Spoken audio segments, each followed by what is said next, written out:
From Carolla One Studios in Glendale, California, this is the Adam Carolla Show. Adam's guest today, Tom Arnold. With Gina Grad on news, Bald Bryan on sound effects, and Dave Damashek's here for good sports. And now, yesterday he experienced a rolling blackout. His power stayed on. He just drank too much Don Julio with Garrigus. Adam Carolla. Yeah, get it on. Got to get on. Thanks for tuning in, and thanks for telling a friend. We love that about you. Right, Gina Grad? That's right. Handball, Brian. Tom Arnold is the devil. Oh, it's so funny. Everyone's wiring is crazy, right? Like, you know, you take... some more than others. Yeah, but we're like dogs. It's like I walk into my house, Phil's flopped out on the floor. You step over him, he'll lay in traffic. He'll lay right in the opening of the kitchen. Everyone who walk in can just step over him while he saws logs, whereas other dogs are up on the back of the sofa with their eyes bulging out and head on a swivel. And it's like, that's people too, right? We just have the kind of, you know, chillaxing, reggae, listening to whatevers. And then there's the Tom Arnolds of the world who are like, it's almost like, you know, it's almost like we're car tires. All right, let's do this one. Ooh. Let's do this one. Finally. A car tire will operate fine with 17 pounds of pressure in it. It's not what you want. You're not going to get great mileage, but you can get to working back with 17, 18 pounds of pressure in your car tire. Optimal is 38 or 40 pounds. 60 pounds is too much because it'll work good for a little while, but there's going to be a blowout. You know what I'm saying? And so if you take people, so you take Kalen. Kalen's probably got about 18, 19 pounds of pressure in him. Kind of, you know, chillax, laid back. Could probably use a couple of pounds in him for a little more efficiency. He'll get you there. Yeah. He'll get you from A to B. Your car rolls better with 35 pounds in it than it does at 18 pounds, but it's perfectly drivable at 18 pounds. You're just never really going to get the full optimal value out of the effort. So the engine is what's turning the tires, and the engine is just going to have to work a little bit harder. My mom and my dad, these things are blowouts on a Space Saver spare. I mean, my parents are flats. I mean, they're people that are flat. They're flat tires. Like they've squared off. Like they barely roll. But like, to be fair to my parents in their prime, they're probably operating with about 9 pounds of pressure in their tire, which is it kind of looked flat, but it wasn't really flat, and you could move the car. Like you could move it out of the driveway. It'll get you to the service station. You weren't going to Yosemite in this car. And then there's the guys we all know. We all know the Nick Santoras and the Kevin Henches. At least I all know these guys, and they're Matt DeAndrea's this way. Like we know the guys that are highly functional. You know what I mean? And those guys they got 38 pounds of pressure in their tire. Like that engine isn't working as hard to roll along at a good speed. But then there's the people who've got too much pressure in the tire. And so they're almost fighting themselves a little bit. Like it ain't optimal. It's too much. And the metaphor works because you can be too pressured, too hurried, too efficient in your own way. You know, at some point, You're going to cause your own blowout. Yeah, you're going to have to be able to crack a beer and watch the game on a Sunday and then get back to your optimal rolling efficiency on Monday morning. And then there's Mike August. Mike August is like at a 40 pounds of pressure, which is a good optimal pressure, but there's a bubble on the sidewall. Like that thing could go anytime now. You never know. So it's a defect. It's a defective tire. So think about should we add a little air? Like I would say, Tom Arnold, we got to let a few pounds out of your tire. You're walking around at 60 pounds in your tire. That's too much. Let a little air out. Let a little air out. And then Kalen, put a couple pounds in. Take Tom's. Siphon that. Yeah, take a little Tom's there. Maybe we can get them together with a garden hose. Max Pound, we can work this out. But some people need, some people are just a little laid back, a little too laid back. They still work. It works. You can get around. You're fine. But it's just put a couple pounds in. You'll have a more efficient experience behind the wheel. I'm guessing that the overinflated tire people of the world, there's a Venn diagram of pretty significant overlap of sort of addiction tendencies. You know what I mean, with those people who are a little overinflated? I think so. I mean, not everyone, of course, but you could see that being a common thread. Well, I've always said the guys with the addictions, and I've known a few of them in my life and grew up with a few of them, foot was always kind of tapping. Their foot's always tapping. It's like they look. Yeah. They're sort of that dog up on the back of the bed. It's not when they're high or not when they're withdrawn, but just they're always that person. The resting state. Yeah. Yeah. Never. That's the point. Never seems that sort of comfortable 35 pounds of pressure in their tire. It's always The drinking or the drugs is what gets their foot to stop tapping. Always a little pressurized. Yeah. But everyone, think about if optimal is 38 pounds. And maybe you're 36 and you only need 2 pounds. Or maybe you're 43 pounds and we just need to back out a little bit of air. But let's just think about getting to that optimal.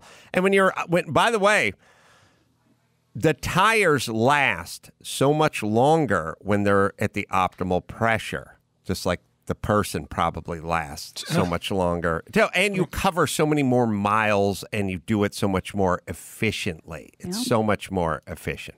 All right, so there's your metaphor for the morning or the afternoon or the evening. I was watching Hard Knocks the other night, which I always enjoy, and I miss football, and I miss these kind of conversations I used to be on the losing end of in football, and I told Gary just to whack up the I don't know what the name of the wide receiver coach is, but I do like football because in a world where we're always dancing around everything, like everyone's like, well, you got to understand how that would sound like coming from you. And I'm like, I don't care what it sounds like coming from me. Here's what I want. And I go, I know, but it's how you're saying it. And I'm like, I don't know. I just want something. Can I just say what I want? As I go to a fucking sandwich shop and I go, no mayo. It's how you're saying no mayo. How about just no mayo? What was all the delivery systems that everyone's like, I understand what you're saying, but I have to vet how you're saying it or how it's getting to my ears. Jesus goddamn Christ. This is a problem, people. You're allowed to tell people, here's what I want and here's what I don't want, especially if you're paying for whatever it is you want or you don't want. Yes. I don't know if I'm supposed to say this or not, but Christy's going through this exact scenario to your point that it's rampant in today's society. I'll be very general. I'll just say that some feedback was given on certain underperforming areas of the business, and the reaction to said feedback wasn't about the actual nuts and bolts of what needs to be improved. It was feelings were hurt. Like this person feels humiliated. Well, then that's a good wake-up call to do their job better. Anyway, this is still going on. This is a week ago that happened. Well, first off, everybody, if you're getting feedback on something that needs some improvement, let's not focus on how it's being conveyed to you. Let's focus on what you need to improve, number one. Number two, this is the new world order. This is when Christy's getting old enough now where she has a bunch of 24-year-olds that she has to deal with. And those people think they all get a vote. There's nobody's a supervisor. No one's above them anymore. I've said it a million times. It's an army that is all privates, or I think better yet, it's an army that's all generals. Everyone just thinks they're general. They don't realize, no, you're private and I'm a general and I get to tell you what to do. I'm not going to call you fat or dumb. I'm just going to go, here's what you need to fix. So that is tough. And it doesn't hurt the Christies of the world because she is established. Just like you're going to hear, it's not going to hurt the coach. It's going to hurt the guys who get cut from the team. And they don't get it. At the end of the day, like once all this blows over and feelings get mended and apologies get doled out, you're still underperforming. You're still a sort of mid-level, junior level, whatever, and you're not doing a great job. Couple of things. Also, what people don't understand is you want the boss, you want to be on the boss's radar. You want the boss thinking of ways to make you better, along with critiques and ways to make you better. Do not get on to the boss's list of, okay, I'm not going to talk to that person anymore. Like I don't want to deal with it. I don't want to deal with that person. Yeah. The critical feedback might not feel great, but it's there to improve your performance. And that's what you're supposed to get from the person who's known as the boss. But okay. So we'll play this Hard Knocks clip just because I just got wood when I tuned into Hard Knocks. It was a cold opening, and this guy was doing it. But yes, and still... Adam turned into a Cinemax show called Hard Knockers. Many people will not listen to him, but play it. Sorry, go ahead. We got to talk about this. This is normal beginning of training camp football. But I'm not going to say, oh, we got time, because do we really have time this year? We don't have time. I'm just trying to be honest with you. If you got a Pro Bowl fucking safety and an undrafted free agent corner, I want the fucking Pro Bowl safety blocked, and I want to block fucking now. And then if you don't touch a soul with pads on, you won't play here. I don't give a fuck where you came from, what high school you went to, any of you guys, what college you went to. You won't play here. Not for Lynn. Not for Lynn. Not go play for a running back special teams coach and a receiver coach who was a slap fucking undrafted free agent if you ain't going to block. I don't give a fuck how fast you are. I don't give a shit how you run in combine, in underwear. If you don't block, you won't play here at all. So if you have these delusions of grandeur of running out there on September 13th as that third receiver, get your fucking mind right and get your face in the fan. I'm not asking you to kill Derwin James. I just want you to touch another human being on an inside run play. Are we on the same fucking page? If you want a job, you want to press somebody, block the fucking shit out of somebody. I'm not watching this shit past tomorrow.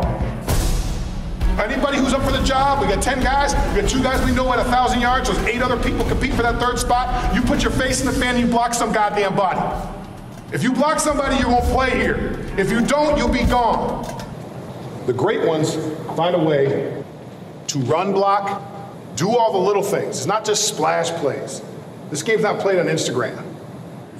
Do what the fuck you're coached to do. Tired of this shit. There's life-changing money that lies between you and number 20. Find a way to do it.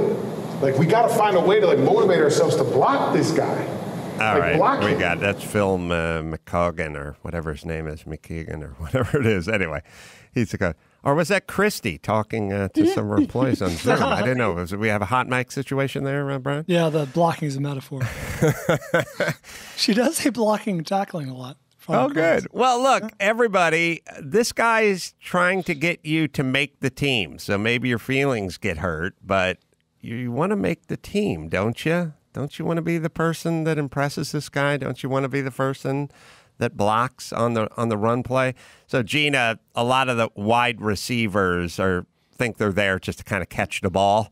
But on running plays, they need to block. And some of them, I was wondering why he was really getting down on those guys. Some of them do and some of them don't. And, but if you got a guy out there who can really tie a guy up and do some blocking, you're going to give that sweep a much better chance to get an extra 3 yards. And there's nothing worse than the guys, I don't know, maybe Randy Moss may not have done a lot of blocking when he was out there in formation. I don't know. But the point is I just like the way this guy couches everything. So anyway, I got a little wood, and I enjoyed it. All right, let me tell you about J.B. Weld. You got projects to do at home? I bet you do. You don't want to pay the repairman. Do it yourself. Have a little pride. Big or small repairs, home or garage, ordinary household glue. Well, it's just ordinary. You need something that's better. You need J.B. Weld. We're proud to have J.B. Weld as a sponsor. They're great. I know the owner. I met these guys when I was at SEMA a few years ago, hung out in their booth, and they didn't even have booze. I was just hanging out in their booth talking adhesive. Wow. That's big for me. 50 years made in the USA proudly, JB Weld. You put it in your toolbox, your kitchen drawer, your craft drawer. Good for metal, wood, plastic, and more. Don't glue it, man. JB Weld it. You can get it at jbweld.com, Home Depot, Lowe's, AutoZone. O'Reilly, Walmart, Amazon, Michaels, and more. JB Weld. Chip Hanson is coincidentally on the blower. Chip is the owner, president of JB Weld. Good to speak to you, Chip. Hi, Adam. Good to see you. Hi. What's it? God, the calendar's all screwed up now. No more SEMA this year, but I guess I spoke to you 3 years ago at SEMA. When was that? Yeah, I think it was about 3 years ago, and like you said, you came walking by. I think you grabbed us or we grabbed you. It was a marriage made in heaven. Who was the fella I was talking to in your booth that may have been of like Hungarian or German extraction? Who was it? It was like the polymer chemist guy I was having a funny conversation with. It was the caterer. We've got a couple of those, but the Jens Sorensen's our VP of sales, and he's Danish. Oh, Jens Sorensen, yeah. You were probably talking to Yen. Our chemist is actually Pakistani. His name's Abdul Razak. You might have seen him, but I think you were describing Yen. I do. All I remember is a peculiar accent and me staring at a wall full of adhesives. Where are you guys out of? Well, we're based. I'm based here in Marietta, Georgia, but the facility and the company was started in Sulphur Springs, Texas. So we kind of use Georgia as our sales and marketing base, and we've got our manufacturing plant in Texas. Are people doing a lot more? I mean, I know there's this whole COVID thing. The one good thing that may come of this is people sort of heading out to the garage, doing projects, getting to stuff they weren't going to get to, or they hadn't had a chance to get to in a while. Are you guys finding that? Yeah, you nailed it. We have been one of the real benefiters of this whole thing. People have been locked down at home, and I don't know about you, but my wife has given me about 8 projects that I hadn't done for several years and said, get these done. Well, I got to say, everyone, don't live. My grandparents were super cheap, but they were also kind of lazy in their own way. And so there would be a broken plate, like a decorative plate, the kind of plate you display, but it'd be broken into 3 pieces. And it would just sit on the shelf where it should have been displayed on, but just laid down, because the premise is we're going to glue this plate back together one day. But one day never came. So now you just live with essentially a billboard, a testament, a monument to your laziness and lethargy, because there's this broken thing. And everyone needs to the plate broke, either throw it away or, better yet, get a little JB Weld and fix it today or that weekend. My daughter... I don't think I was telling you guys this, but my daughter is like hyper vigilant. She's like 14. She goes to bed. She shuts the door. Somebody turns the light on in the hall, and she comes out screaming at everyone. Like, oh, you woke me up. You woke me. It's like there's a 1/2-inch crack, literally, underneath her door. If somebody turns the light on, or someone is talking in the hall, like walking to their room, she'll run out and start yelling at everybody because she has hypervigilance. And I was just like looking at it after about the 3rd time where she came out and started yelling at everyone for turning the light on, or Sonny would turn the light on and I would go, turn the light off. Natalia's going to come out. I started looking at it and I went, I'm going to put a sweep on her door. I'm going to put a door sweep on. And I just went to Home Depot, matched up the rubbed brass or whatever the color the handle and the hinges were, bought a sweep, 36-inch, cut it down to 31, and just popped it on. Now she has this light, this sweep that will not allow light to pass under her door, and it cuts down the sound. And I probably should have put it up 4 months earlier, but it's done. It took 15 minutes. I'm not going to deal with this anymore. She's happy, although she doesn't express it verbally to me, and I don't have to panic when someone turns on the hallway lights anymore. Just get to your shit, people. If you're going to do it, then do it. Or don't ever do it, but stop thinking about it all the time. Sorry, Chip. I got going. No, you nailed it. Everybody is experiencing a whole bunch of projects that they pen up and they're doing them, and we're glad that they're picking our stuff to do them, and it's a real resurgence in kind of self-reliance and having the time to do it. I do think there is a straight line to sanity. I mean, I hate to go Mike Rowe on all your asses, but the amount of time people are watching TV, staring at their phones, getting all the crazy.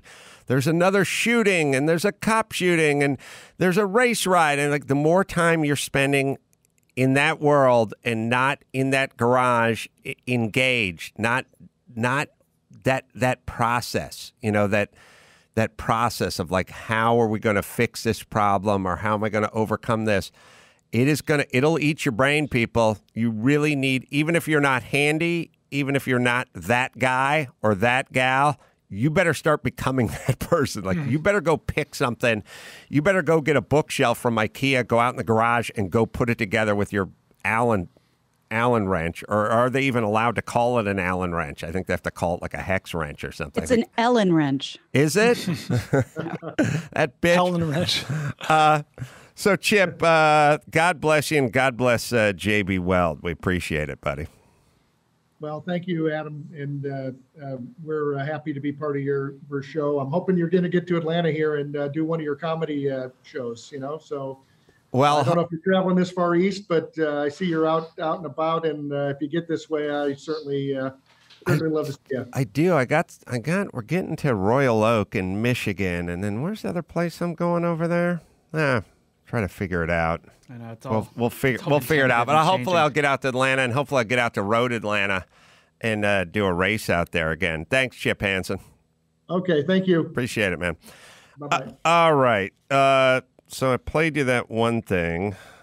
I had another thing I wanted to play you guys. I may have the ultimate do not attempt. The disclaimer on the commercial. Oh, yeah. The do not attempt. Usually for something impossible, physically impossible. When your car stands on its front tires. Well, let's not forget, they're two super insulting do not attempts. And they're both insulting in their own way. There's the Mini Cooper commercial. No, I think it was the Humvee commercial where the guy just drove off the end of the pier and the Humvee went into the water and became a James Bond submarine.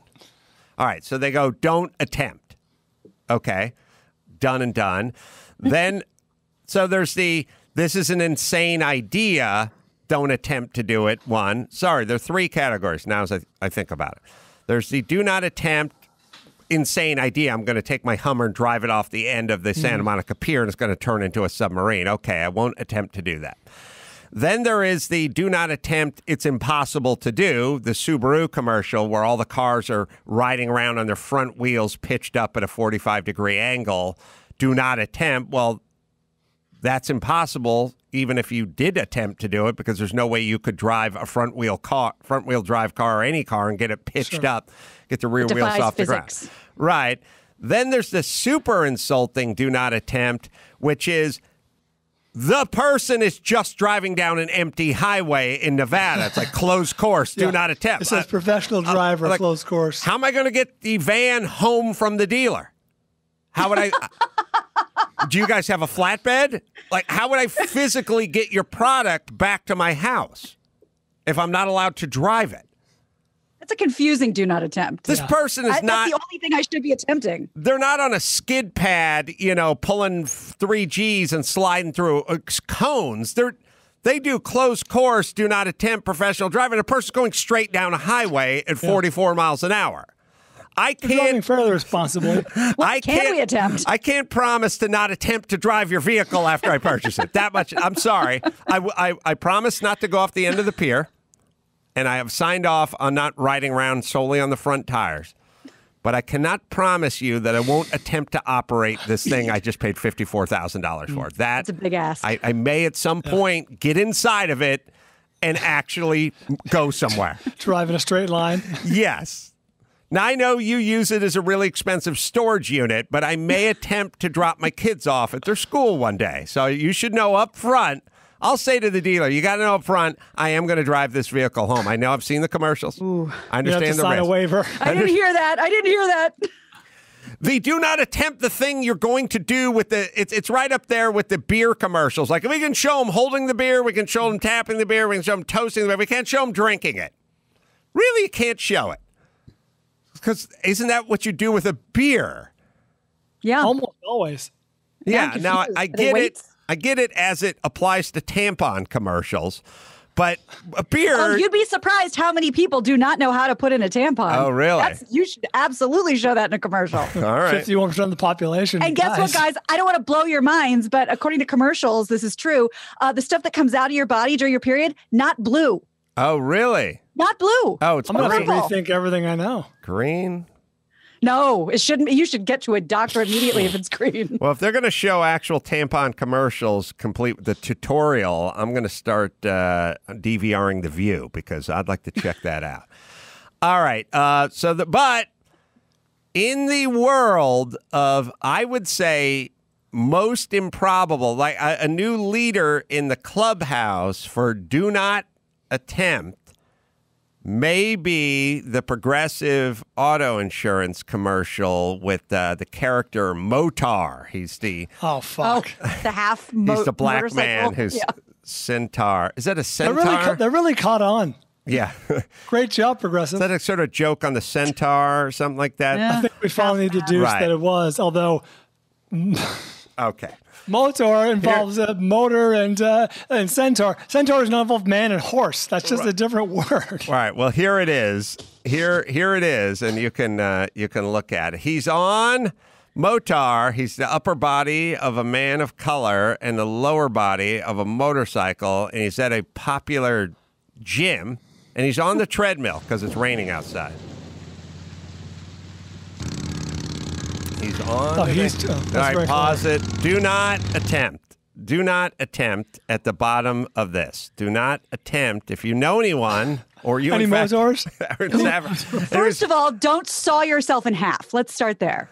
And weld yourself to a motorcycle. Right, but if you're half motorcycle and you're half human, you cannot attempt to go to a public gym and climb onto the treadmill. Do not attempt. One of my many problems with Motor is, Adam, you know motorcycles better than I do. It appears half of this man is simply replacing the handlebars on this motorcycle. Yes. Like it's an entire fucking motorcycle and then half a man on top. Yes, it's half a man and probably 30 seconds of a motorcycle. So their ratio's all off. Number one. Well, this would be a good 70s movie with the man with two heads. You didn't do the cool guy who's half motorcycle. He's reading on his treadmill. He's exercising his motorcycle on his treadmill. And again, you have to put the do not attempt. I would argue when it's impossible to attempt, you don't have to put the do not attempt, but do not attempt. And then the other thing that's weird is the guy who walks up to him is this kind of frail, skinny guy, and he wants to know how long he's going to be on the treadmill. He tells him 20-minute max or whatever it is. But he's wearing, oddly, these UFC fighting gloves, which, A, is weird. Why would you be on the treadmill with your UFC fighting gloves on? And then what were you doing in the gym, skinny guy, with the windbreaker? Look, just play it out. Sorry. And he's got his travel mug. This guy's reading a book. You know there's a 30-minute limit, right? Tell that to the rain. Also, Motar's kind of a douche because born to ride, there's Progressive. He rarely makes eye contact. he doesn't make eye contact, and the guy at the gym goes, "There's a 30-minute limit. Like, I'd like to use that thing too." And Motar's like, "Well, tell that to the rain," which is it's raining outside, so I got to roll for as long as I want in your gym. We're talking about carbon monoxide poisoning. I mean, the guys over there on really rowing good point. machines trying to work out. So everyone drops dead in the gym.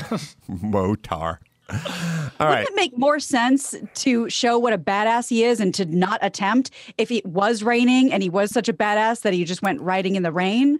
That would be nice. I hope he gets hit by a bakery truck and put in a coma because I'm tired of Motar. Looking Feels down his like- nose at everybody. Sorry. It feels like Progressive is now foisting Motor upon us, like defiantly. Like, oh yeah, you think this isn't working? Get ready for some more Motor commercials. Yeah. I would like to address them, and I'd put up a big slide of the Noid from Domino's Pizza, and I'd go, here, there many other characters have been launched over the year, and they've really just annoyed the public. We didn't warm up to them in year number 6. We actually hated them more.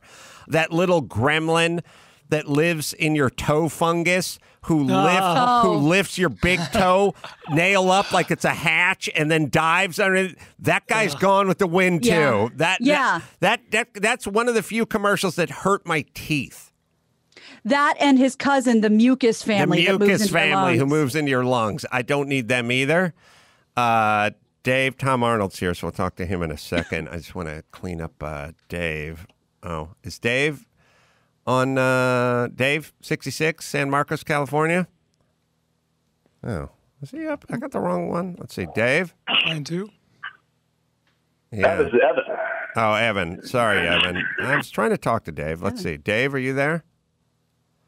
Hey, Adam. This is Cassius here. Oh, Cassius, the comedian? Or the dead black Cassius, fighter? The sometimes caller into your show. Oh, okay. You're online too. I don't know. My it's very confusing. A little whacked out. But I don't need to be screened. Yeah, that's fine. What do we care? A little roulette. Well, I just wanted to sound off on. I don't hear much talk in any of the media about the ridiculousness of all the outrage over the police shootings when no one's talking about the fact that, he was shot 7 times in the back because he was leaning into his car and the cops couldn't see his hands. This is what they're trained to do because they have no idea if you're reaching for a gun yourself. And yeah, well, there's just, and the guy who was shot, the young guy was holding a knife and he was about to walk into like a convenience store. They shot him, and no one's talking about the fact that he could have started stabbing people inside the convenience store. Which guy got shot? Which guy in the convenience store? What's that? Which guy? I'm not sure if I know the convenience store story. Yeah, this one happened just, I don't know, about a week ago, right before. Well, okay. Right before the guy shot 7 times. Here's the thing, Cassius and everybody. We're approaching this from the wrong direction, as we always do, which is, why did those cops need to shoot that guy? And the answer is they didn't need to shoot that guy, especially if the guy was fleeing, or especially if the guy didn't have a weapon or whatever it is. And like I turn on the news today and it's like, no weapon found inside the car. You see? And it's like, well, yeah, but if a cop shoots you when you're leaning into your car, sadly, the cop, here's the deal, everyone. Please, here should be the narrative. Yeah, they are trained a certain way. We have to understand their training if we're ever going to get to the truth of this. Well, but here's the thing, media. These guys have guns, and their adrenaline is bursting, and they're totally freaked out. And normally something transpired before we see the footage. There was a wrestling match, or somebody wrestled some pepper spray away, or somebody was handled or manhandled or knocked down or whatever. There was a resisting of arrest. Like there's something that Everyone's took place. Amped up. Yes, something took place before the shooting. And what took place wasn't the calmly slide into the back of the cruiser or give me your proof of ID. It was a wrestling match that took place oftentimes before the shooting. So now everyone is in DEFCON 1. Everyone is like highly agitated. The person who fought... Adrenaline's rushing. Yes. Thank you for using DEFCON correctly. DEFCON, yeah. It's usually the other way around. Most people get it wrong. I got it right. I was corrected by Charles. The point is this. Now, at this point, the cops can make a noble decision, which is, I tussled with this guy once, but I'm going to tussle with him again, although the guy gets the best of him the first time. So it seems the second tussle, they might get the best of you again, and or I bet he doesn't have anything in his car or possess a weapon or whatever, or he can do this math. I'm the guy with the gun, and I'm just worried about myself right now. And you go, well, I don't like that. And you go, okay. Unfortunately, that's kind of carved into people. When you're the guy with the gun, if there's a 2% chance that guy's got a weapon in the car, then you use your gun. Because right now, you're the guy with the gun. And that's how they're being trained also. Everyone, the whole nation is ignoring their training. Well, for Christ's what sake, we're really ignoring is 7 times. It's like, quit pretending he was just walking into an open field and then they gunned him down 7 times in the back. Like, they have no idea what he's reaching for. Here's the narrative, everybody. Please cooperate with the cops.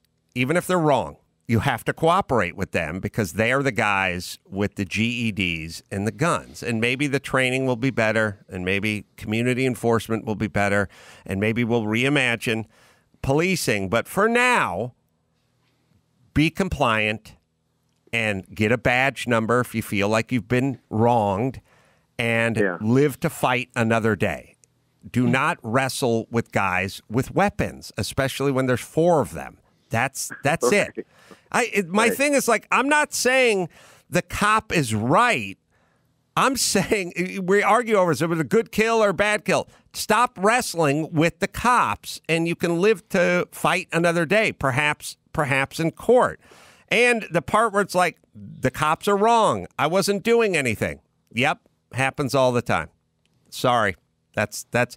This is built in. It's baked into the system. If we're going to hire a bunch of dudes with guns to walk around and try to weed out who the bad guys are and who the good guys are, I mean, it has to happen 1,000 times a minute where someone is like, he jumped into a beige Camry and he's heading west on Ventura Boulevard. Of course, everyone in a beige Camry is going to get pulled over. And if you're African-American and they're looking for an African-American in a beige Camry heading west on Ventura, then they're pulling you over.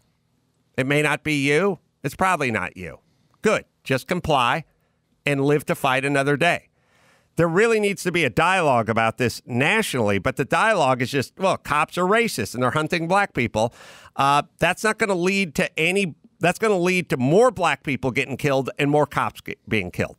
That's what that's going to lead to, or if it hasn't already. I mean, if you haven't seen the fruits of this movement, that's what it's leading to. More of this. We need some sort of national protocol on, and it's stupid that we don't. We have a whole bunch of guys who roam our cities and our communities, meaning cops, with shotguns and 44s on their hips and German Shepherds that'll tear your arm off. And we don't have any real protocol with like how to interact with them or what to say or what to do, or we don't know what they're going to ask. I mean, if you take a look at poor Garrigus' guy, Daniel Shaver, the guy who was executed in Mesa, the cops yelled about 300 instructions at that guy. They were yelling different things at him all the time. They're like, on your knees, get down on your face, now put your hands, and now get back up on your, like, that guy didn't know. Come towards us, stop walking. That guy didn't know what to do.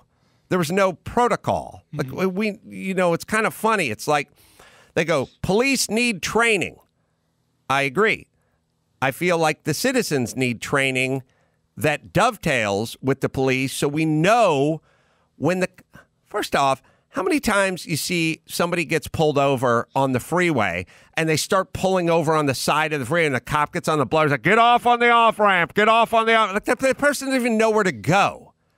You know what I mean? I think we've all been there. We've been pulled over. Like, you guys seen the rollers and been like, should I pull off the freeway? I don't want to get yelled at for going off the freeway. Should I pull over on the side of the road? I don't want to get yelled at for that. You know, we live close enough to a freeway overpass that we hear it, I'll say 6 nights a week.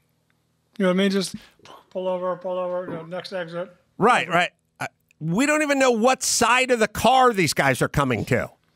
God's honest. I mean, you sit there and sometimes they come around to the driver's side like you're on a side street. But if you're on a busy street or a freeway, they might come around to the pad. You could be rolling down your driver's side window, hanging your head out the window, and the guy's coming around the other side, banging on the glass. Like, We don't know anything. Why don't we know this? Like, why isn't there? Look, you get a driver's license. When you get a driver's license, there's 700 questions about following distance and braking distance and how far before you change lanes. Should you use your signal? 100 feet, 150 feet? I mean, it's pretty detailed shit.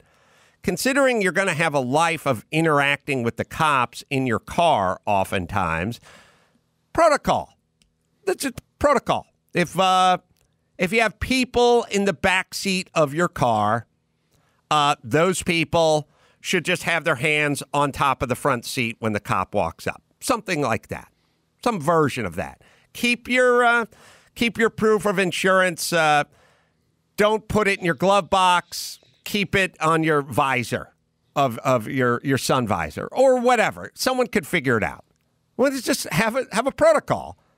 And then once you have a protocol, that's the protocol. That's what you do. That's how we. And if the cop says this or says that, what do you do? How do you respond? And then there are things for you to do, like you can ask for a badge number. Here's a 800 number you can call with the badge number and punch it in or whatever that is. If you thought you're being wrong, like let's work it out. Once we get to the part where we've wrestled and the guy's going back to his car and leaning into his car, we're done. It's too much at that point. Now we're asking the cops to be better than they're probably going to be consistently. We're not going to be able to get the kind of batting average we want once the wrestling match is over and the guys are going into the car.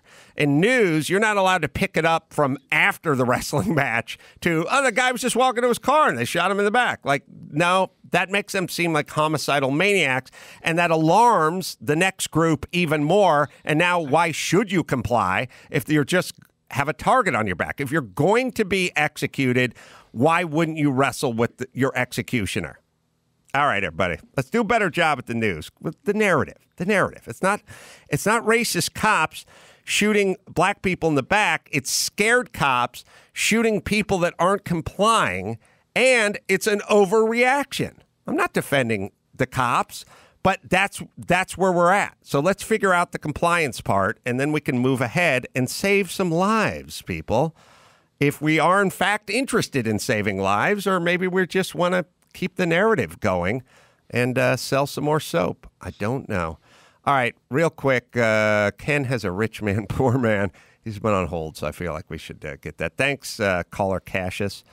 And, someone asked me a question of why did I favorite Bette Midler's tweet about saying Melania ought to speak English or learn English or something like that. Because I see tweets I like. I favor them because I think I might talk about them on the show. We've gone into this a lot. I'm not saying it's not an endorsement. I endorse this. I go, this is something I might want to get into. Oh God, she's still camping it. Yes. I'm so glad this came up because when people started having a reaction to it, like, blah, blah, I thought of you immediately because how many times did you joke about your buddy Ozzy? Like, you made the exact same joke about Ozzy a dozen times. You're like, he's been in this country for 25 years. Jokingly, of course. And like, I don't think Bette Midler is a racist. I don't have a lot of thoughts on Bette Midler, but she tried to make a joke. Wasn't a hysterical joke, but it was a, lighthearted musing about the, whatever. Yeah, the difference is I don't hate Ozzy. I think that's the problem. I think they know it's a joke, but they know she hates her. Yeah, so it does take on a different color. Problem. No, pun intended. And also, if Ozzy did a 15-minute speech, you wouldn't know one fucking word he said. Like, my thing with Ozzy is, he speaks two languages theoretically, but I mean, he's been in this country for 25 years. You don't understand what he's saying when you're going on a lunch run. He's unintelligible. I don't mind the accent part. I mind the part where I literally can't communicate with Ozzy, and he's been here for 25 years. Ken, 52, Phoenix. Yeah, hey, afternoon. Yeah, hey, how you guys what's going on? Good. Hey, our city is paying out, I think, $500,000 to cops who pointed guns at shoplifters and families and women with babies, so that cost the city $500,000. Oh, they're paying. Make the police unions pay that, then you would get change, but we're not going to see that. So. Yeah, well, look, the problem is there's enough blame to go around. I think the deal is we should just try to start doing things that make sense. And I could, if we had time, I'd have an interview story I had with the police union 10 years ago, but I think that's too long. But anyway, my rich man, poor man thing is counting money. I heard you talking about Ellen's net worth, and I kind of jokingly chuckled that when you're poor, you're always counting what's in your checking account to see if you can cover the bill. Mm-hmm. And when you're ultra rich or in the 1%ers, you're always counting and letting people know how much you own to keep your net worth, to show your worth in the world. And it's just an interesting back and forth. Yeah, no, I get it. Like when you have money and you have assets, you do tend to think in terms of like a net worth. And when I was poor, it was like a lot of literally counting dollars. Like I remember I went to the ATM once. The ATM had a minimum $20. I had $20 in my checking account, but the ATM charge was $1. Right. It was like, puts you over the edge. You don't have $21, buddy. You thought you had 20. You got 19 if this thing goes through. And we don't spit out 19s. We shoot out 20. So I literally had 20, but didn't have the VIG. And I was counting money at that point. Yeah, my wife was amazed at me. I never balanced a checkbook because I always had money and I never overspent. She goes, "What do you mean don't balance your check? You know how much you have in the bank?" I go, "Well, I generally know, but I don't know to the thousand a dollar. I don't know." Do people, it's all relative. Is that balancing the checkbook? That's a bygone. It's a thing of the past. That's a thing of the past, right? We learned in 5th grade how to balance a checkbook, and I think in 8th grade it stopped mattering. I was just balancing the checkbook what Adam Carolla was to learning how to edit from Jimmy Kimmel. I was like, nah. We don't do that anymore. It's all automated. Yeah. You're going to have to learn how to cut this audio tape and tape it back together. And I'm like, I bet they'll have a device for that pretty soon. Or I'll just be so goddamn funny I won't have to deal with it. How about that? All right, we'll bring Tom Arnold in a second. First, I'll do Bake Me a Wish. Bake Me a Wish. Friend has sent me a cake from Bake Me a Wish, and it felt like a warm, chocolatey hug. So many of us they still can't get together. We're spread out. People are at home. And a nice cake from Bake Me a Wish would go a long way. Make someone's day. I mean, I don't know. Maybe it's a birthday. Maybe it's an anniversary. Maybe it's a promotion. Maybe it's a whatever. But just do it just because. Why not? People use a little pick-me-up in these times. They guarantee on-time delivery if you'd like to touch someone with a special fresh-baked treat. And they got a lot of variety, many selections. You hop on their website. They're inexpensive, they're fresh, and they guarantee on-time delivery.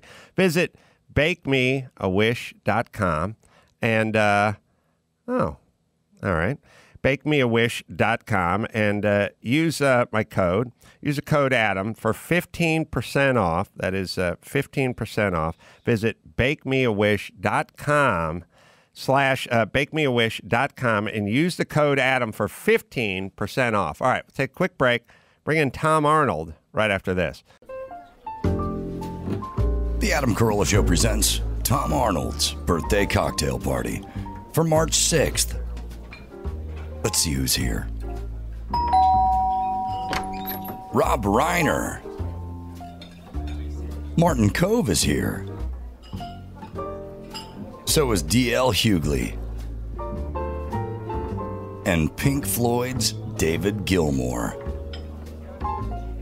Oh, we're not done. Michelangelo is here. And the equally talented Tyler, the Creator. Lou Costello. And, if he can fit through the door, Shaquille O'Neal. Let's get back to the Adam Carolla Show. Oh, jeez. That is a great birthday cocktail That's good to party. know. Yeah, Shaq was my next door neighbor the whole time he played for the Lakers. So really? Oh, yes. What was that like? It was great. It was it was wonderful. They usually have the homeowners association. They have a lot of rules, like you can't put up giant Superman lit up things in your front yard, but he could. Yeah. super bad. But it was wonderful. What a great guy.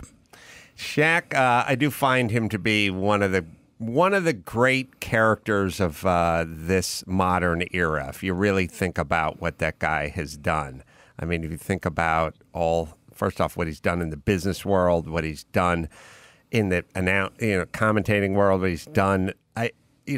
He's a sheriff. Yeah, he really he is a sheriff. I know. He's a very interesting character that I think people turn into a little bit of a cartoon character. But if you really just took his accomplishments and kind of laid them out on a piece of paper, you'd go, "This is a super impressive dude." Right now, he's not a Steven Seagal sheriff.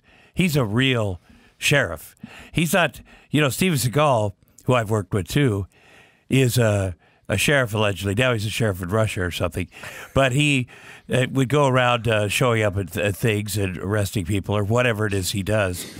But because Steven Seagal isn't even a martial arts guy anymore, or he wasn't when I worked with him. I was with DMX in that movie. But Steven Seagal, but Shaq is a sheriff. Well, let me ask this. I'll posit this question to everyone listening.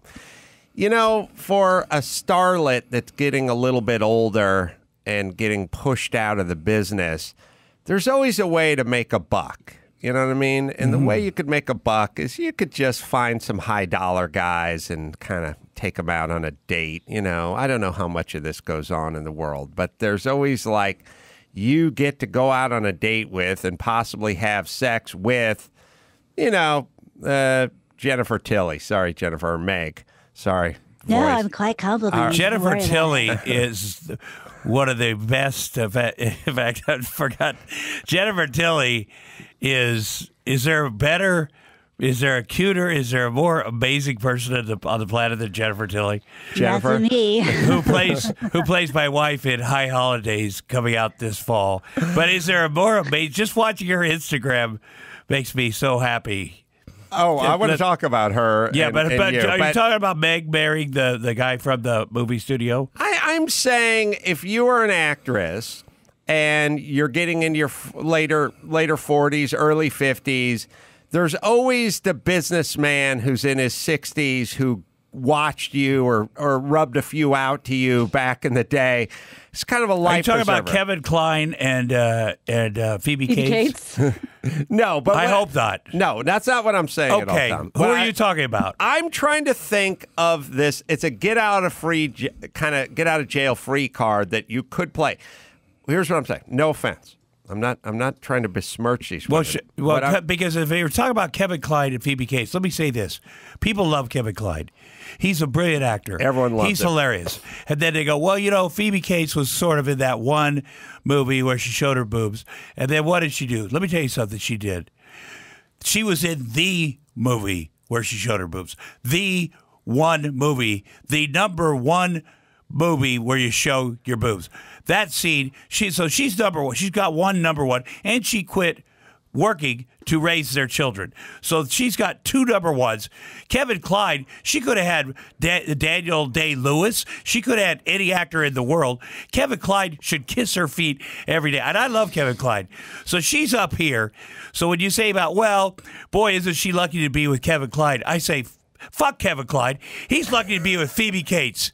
Anyway, go ahead. You just finished my thought because that's where I was going. No, what I was saying is all right. Whoever the examples are, you can always marry some guy who made his bones fracking, who's 71. If you're a 52-year-old actress, are we talking about? Okay, we're getting back to the Annie Potts. All right, but here's what I'm saying. Annie Potts' husband is the executive producer of NCIS New Orleans. Nobody knows show business like Tom Arnold. But all right, I work on the show. Is your get out of free card for crazy older male actor who's past his prime go to Russia or go to North Korea? You know what I mean? Like, you get to be a star. Like, what I'm saying is, Tom, if the wheels come off the wagon for you or for we can end up cuddling up to some dictator somewhere. And they would be like, "Oh yes, I'm the Man Show. I love the Man Show." You probably listen to me, man. We just dye our hair and live like kings over there. That is your ace in the hole. It's like, but I got to tell you something. First of all, they like. It's like I'm so grateful that I didn't do the Celebrity Apprentice. No offense. Because that's a step away from fucking being in Russia. You have to be buddies with Putin, like Steven Seagal is. It probably should be an action star. Yeah. So there's that, But you see guys like Mickey Rourke, who Mickey Rourke, now is fine. But Steven Seagal's all in over there. Is he? Like he's all in. Does he live there? He I believe he lives there, but he sells Russian guns. That's his thing now, which is fine. But he's all in, and he teaches whatever it is he teaches, whatever form of martial arts. And he used to be. It seemed when he first started acting, his movies, he seemed to be very talented at martial arts when he was thinner. Right. But by the time we did Exit Wounds, which is he could barely lift his leg, and that was the DMX movie. Yeah, right? But that believe me, you always look for those aces in a hole. But that's too much. But he can fall back on his singing career, couldn't he? Yeah. Songs from the Crystal Cave. I'm not kidding. Yeah. Well, there has to be some. You have to have that head to go, how far am I going to fall back? Or you just got to, there's got to be something falling back like, there's a million things to do in America before you fall off that cliff I'm just saying, if the wheels come off the wagon, Tom Arnold, there's some banana republic where we can go and be hailed as heroes. But you wouldn't do that. You'll go work in a garage. I would go work in a garage. But I'm saying there's always that route. That's what I'm saying. Well, I don't want to play that card. You've set this up for yourself. You could always go, get your license and become a cop because you seem to be the friends of the cop, and you seem to have it all figured out. I was listening to you earlier. You got all the problems of the world. You're like, no racist cops in America. I got to figure it out. What we got to do is this. What? I mean, I think people need to be trained on how to deal with the cops. Absolutely. But how to be trained. You're with right. The There are a people. lot of racist cops in America. Well, what percentage would you say? I don't know. What do you think? I would say 30. See, that seems like a lot. But let me tell you about racism. It's in their head. They don't even realize it. It's systemic. They're afraid of. They have a fear of black men. I'm going to tell you right now. It gets in your head. You see things. It's like Trump. Michael Cohen always told me he's just got this fear and this image, and he's like that old school racism, where you're like, I love black people. They're great at certain things, but they can't of course, run a country or do this other stuff. But you get it from your parents, and I've heard it from my grandparents, and a lot of people have this. Well, they're good at this, and I love them. They're amazing at this, but they can't do this. Well, this is interesting. All right, so stuff to get into. First off, like a lot of these big cities, like Los Angeles or Chicago, they're not even majority white police force. Like most of the cops are of some other extraction, but Hispanic, black, that's a or red whatever. herring right there. I'm going to tell you something. These guys in Kenosha, Wisconsin, for example, these guys come in running so hot. These guys are military. They play a lot of fucking video games. I agree. Their fucking unions are run by fucking yahoos. But are we including Hispanic or women or even black cops in the racist cop department? You know exactly what I'm saying. A lot of white cops in this country are racist. But there is a racist culture in this country. A lot. There's you have to deal with that and own that too. You can't go, but there's one guy that's the chief of police that's I'm black. not saying that. That's what they do. That's what the Republican convention is doing right now. This one guy is black. You've got to deal with it. They may not even realize it. But I'm asking I'm asking the question. I don't know what you're saying. In that if LAPD is 60% something other than white, do we eliminate what I'm saying that 60%? Right now is there are a lot of racist cops in this country. There's a culture of racism in this country. When Bill Barr, the Attorney General, says there's no racism in police departments in this country, that's bullshit. I'm laughing because I said, what's Tom want to talk about? And Chris said, well, they're not talking politics. There's no politics. This isn't politics. It seems like it's drifting into it a little bit. Well, I don't think it's political.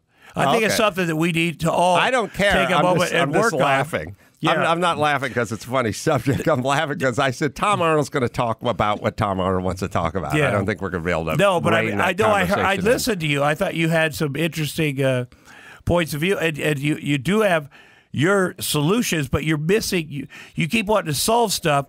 It's like you want to bake a cake without the flour. You want to go, here's what I'm going to do. We're going to do this again, the same thing again. Well, how do we weed out the racist cops then? First of all, let's talk about it.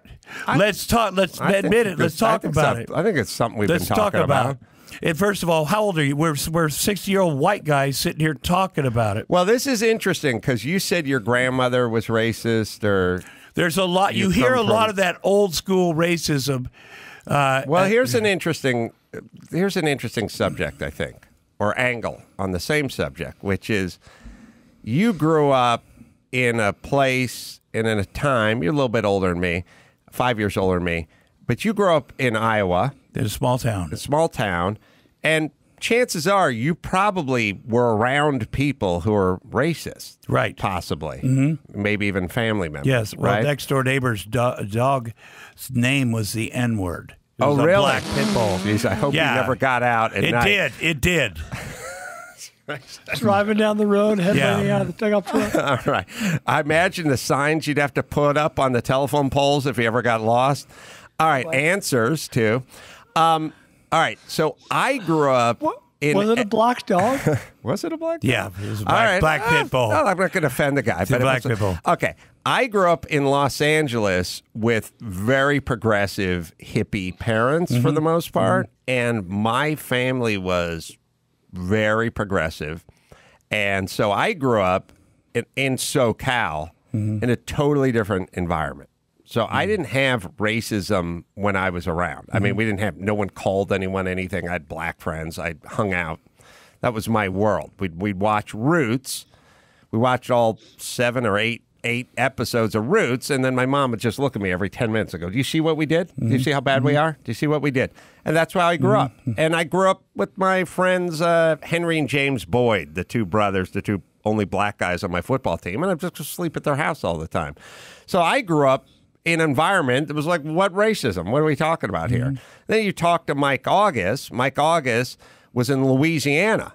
And he's like, oh, yeah, there's plenty of racism to go around. And I grew up in North Hollywood. So I'm like, I'm SoCal. Like, what racism are we talking about? So there's an element of where you grew up versus what your outlook is, right? My stepfather was the chief of police.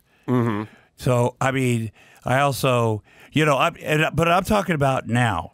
I'm talking about every one of these situations. A white guy is not going to get shot in the back. Me or you? They get shot all the time. No. The cops shoot them all the time. You don't see it. I can put foot. The news doesn't report it. Well, but hold on. The news doesn't report it. Listen to me, man.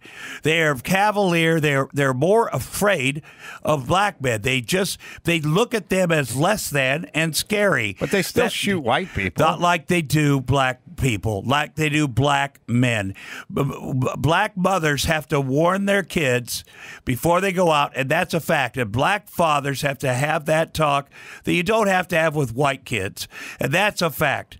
And that's not right. I agree. Okay, that's what I'm talking about. Why? That's the bullshit I'm talking about. But that's the racism. I think that's think not it's okay. at a higher level that's than it is. That's not okay. Right there. Well, so here's what I think. I think it happens, but I think the news No. focuses It on happens. You haven't spent a lot of time with these. Yeah, it happens to you haven't listened to people. You haven't listened to fathers who are the most successful people you respect, have had to have the same conversation with their kids who are sterling. But that's not okay. That's not okay that every mother, every African American mother, every mother of color has to have that same conversation with their babies. How many people you figure are shot by cops every year? That their kids are going to be treated differently, less than. That's fucking bullshit. You know why? Because of racism. But how prevalent do you think racism is in 2020? Would you like your kid to be fucking yanked out of a car and thrown on the ground because of racism? They don't do that to white kids. That's not okay. White people get shot and jacked up all the time by the They cops. don't get treated the same. They don't get treated the same. They don't get treated the same, and you know that. That's Right, what I'm talking about. Right. That's that's racism. Okay. All right. But they don't treat women. They treat women differently as well. Okay. Then let's fix that. I think they treat them better. So I don't know if you want to fix that. Okay.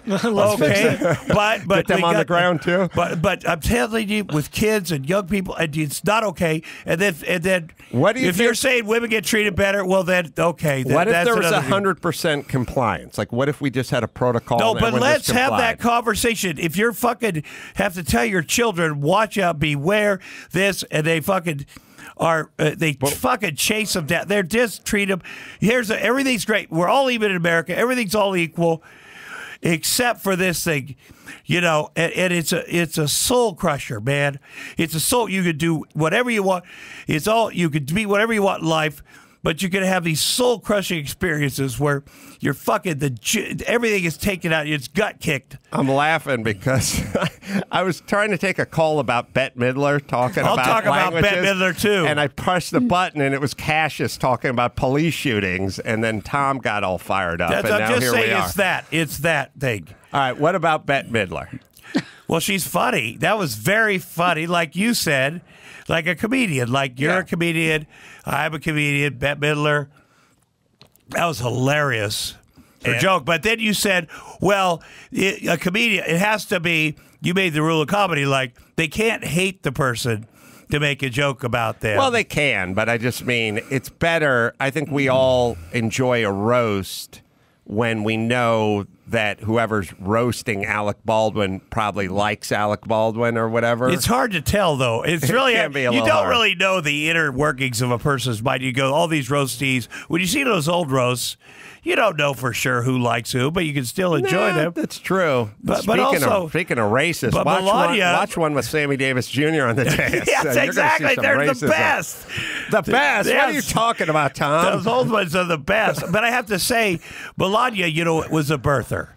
And she corrects a lot of people on social media, but not her husband, who is just vile. Does she do a lot of she social says media? about be better. That's her thing, is her social media campaign. Be best. Be best. So that's her thing. Is that for bullying? What is that? Bullying. That's for cyberbullying. Yeah, cyberbullying. That's her campaign. That's her special initiative. Why does it ever work, whatever the First Lady's initiative is, like healthy lunches or cyberbullying or whatever, does it ever work? Or maybe it's be out of control if it weren't for the work they're doing. Well, if you start now, you're a reasonable. You could critically think when your husband is the worst at something, and he's the most powerful man in the world. He's not just a guy, and he's the worst at that. That's your thing. Can you start with? Okay. Well, maybe this guy. Maybe it's a type of thing where you need to have killed somebody in your car to start your Mother's Against Drunk Driving. Like maybe it's a reaction to being married to the worst cyberbully of all time. You should acknowledge that. You should say, and every time you give your speech, you should say, You should be. That's a very honest thing to say. I am married to a man. Do it in the tongue. Do it with the accent. Because that's when you really help people. I understand. I am married to the worst cyberbully of all time. But can you do the accent, Tom? I can't. I can't. But I am married to the worst cyberbully of all time. So I know that what it's like to live with someone that cyberbullies. I understand this, so I am also cyberbullied. But I also understand what it's like to live with a cyberbully. So I get it, understand everything. Tom, just to keep it on track here for a second. And speaking of that, so your podcast, Two in the Bush with Tom Arnold and Sasha Boggs. Sasha is so funny. She's a funny, hilarious young comedian, and she started working for me. And is she your assistant? Yes, and she lives with me and the kids. The comedy is I just said sort of apropos of not knowing that you were doing a podcast with your assistant. Most people don't. So, right. But I said, could you imagine being Tom and Roseanne's assistant back in the day? And then later on when the show ended, Chris said he's doing a podcast with his assistant, which is just a weird coinkydink. Yeah. What did you guys had an assistant back in the day? We each had an assistant. Was it insane for that person? Yeah, it was. And I recently saw Kim Silva. She came out to visit, the assistant that Roseanne and I married on television on Letterman. Larry Bud Melvin officiated it. There was a lot going on during that. She had an assistant, Cammie Lerner, who I'm still friends with. And Cammie, Kim, and Roseanne took a vacation together and took naked pictures and sent it to me. And I think my gay brother, Chris, still has them. And let me just say about these pictures. It's like, I had these videos of Jerry Falwell, his naked wife, and the naked pool boy, which we just had to show those to get him to be fired from Liberty University. And there was a point where his wife was, I have to say this about Jerry Falwell's, Becky Falwell. She's cute. Mm-hmm. And if you could squint, the pool boy has got a fucking hammer and a great body, and if you could squint a little bit, I've been a single for alone in quarantine with my kids and my assistant. If you kind of can push them out of the frame, and then Jerry Falwell's in the corner jerking off, if you can push that out, she's and I know it sounds a little perverted, but that's a pretty good. That's a pretty good thing. And then with your wife, and you love your wife to death, but she should not have taken those pictures, I think, with the two smoking hot young assistants naked. I'm just saying. Yeah. That's like, and I'm also thinking, is this to fucking fuck with me? Like, get me in some sort of trouble? Roseanne taking the pictures with the hot assistants. Naked. Yeah, naked. And this is before they evidently had laws against. They didn't have laws about anything. It seemed like about 25 years ago. Yeah. You have a gay brother? Yes, Chris. If he had a dog back in the old neighborhood, what would the name of that? Oh my God! These guys, that neighbor. You know what? In our town, you were either really racist, like hillbilly racist, or you hated the hillbilly racists because they're so fucking embarrassing. And it wasn't until after I left town and went to the University of Iowa that I said, oh, there's another kind of racism, systemic racism. Like you either were a full-on, filthy, N-word, every other word racist. That's what I thought racism was. And we fucking hated them. We fucking did, because they're so embarrassing, fucking mouth-breathing. We fucking fought them every day. They were disgusting. Plus I was Jewish. And, what did... Roseanne, she got kind of canceled a couple of years back. Kind of. Pretty much permanently canceled. Well, she's a QAnon. Is she? Yes. Boy, what goes on this dark web that I'm unaware of? I don't know what's going on. I watch. I turn it's good on, that you're protecting yourself. You know what I do? I go to bringatrailer.com and I check and see what used cars are for sale, and then I answer a couple of tweets, and then I leave the house. I have no idea of all these groups and all this stuff. Is Roseanne into that? Well, yeah.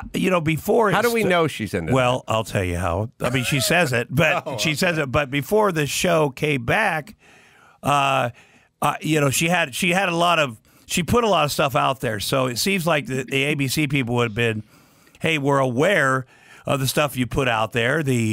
She'd already written every member of Congress saying John McCain was a traitor, and the Boston the bombing was a false flag. So she was already all in with these QAnon crazy people, and so you think they would have said, okay, zero tweeting or whatever. So. And so during that time, my former stepdaughter reached out to me and said, "Well, what could you help us?" And my solution was very, and so I investigated. I had the Vice show, so I had people that could, and I hosted the gaming convention, so I do know people, young people that could hack. So. She had following a couple just total tool douchebags that are these guys that think they're prophets, and so I got very involved with their, stuff on the internet. I got involved with their stuff, and so. First off, but yeah, she was. Does she need money? Is she set for? I have no idea. I do. You do. She should be centralized. She got probably $200 million, and it re-syndicates every 5 years. So But again, I said there was a night when I'm like, and her boyfriend, my solution for when she started tweeting was simple. Go fucking take her phone and throw it in the fucking river. Like, there's no way I would have let her tweet. Because when I was with her, like, she would want to quit the show every day.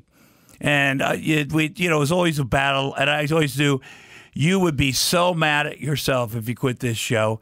And so, I would tell, at one point, I sent her, my ex stepdaughter, a phone that went to another server. So her tweets go to this other separate server before they went up in the air. And then I said, just tell her Donald Trump doesn't do his own tweets. There's a million solutions. Right. And then one night I was like, I was going to go over there to her fucking place and just take it. You could shut her Wi-Fi down. There's a lot of... Where is she? She wouldn't even know. Well, I think she was in El Segundo when she was filming.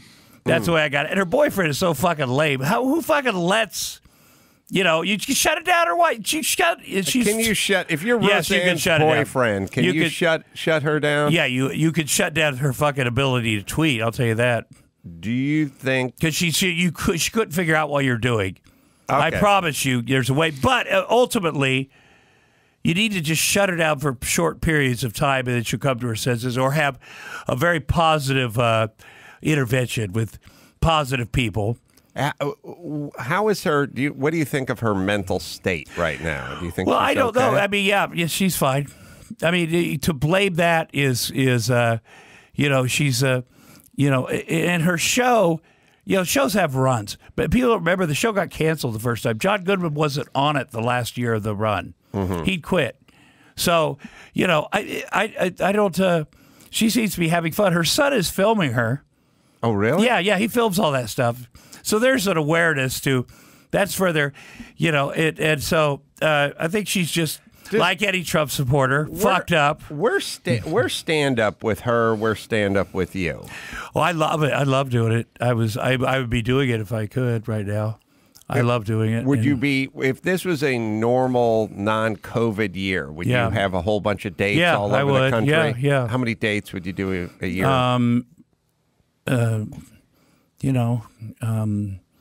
Every other week at least, I'd be somewhere. Go out somewhere. Yeah, because I have the kids, so I'd do as many as I could, at least. How old are your kids? They're 7 and 4.5. And divorced now? Yeah, divorced. Yes. Did you get to keep the house? I did. I didn't. I sold the house, and very much downsized my life. And in February I had massive organ failure. I don't know if you know that. No, I did not know that. I was on life support for 11 days, and but I'm fine. What happened?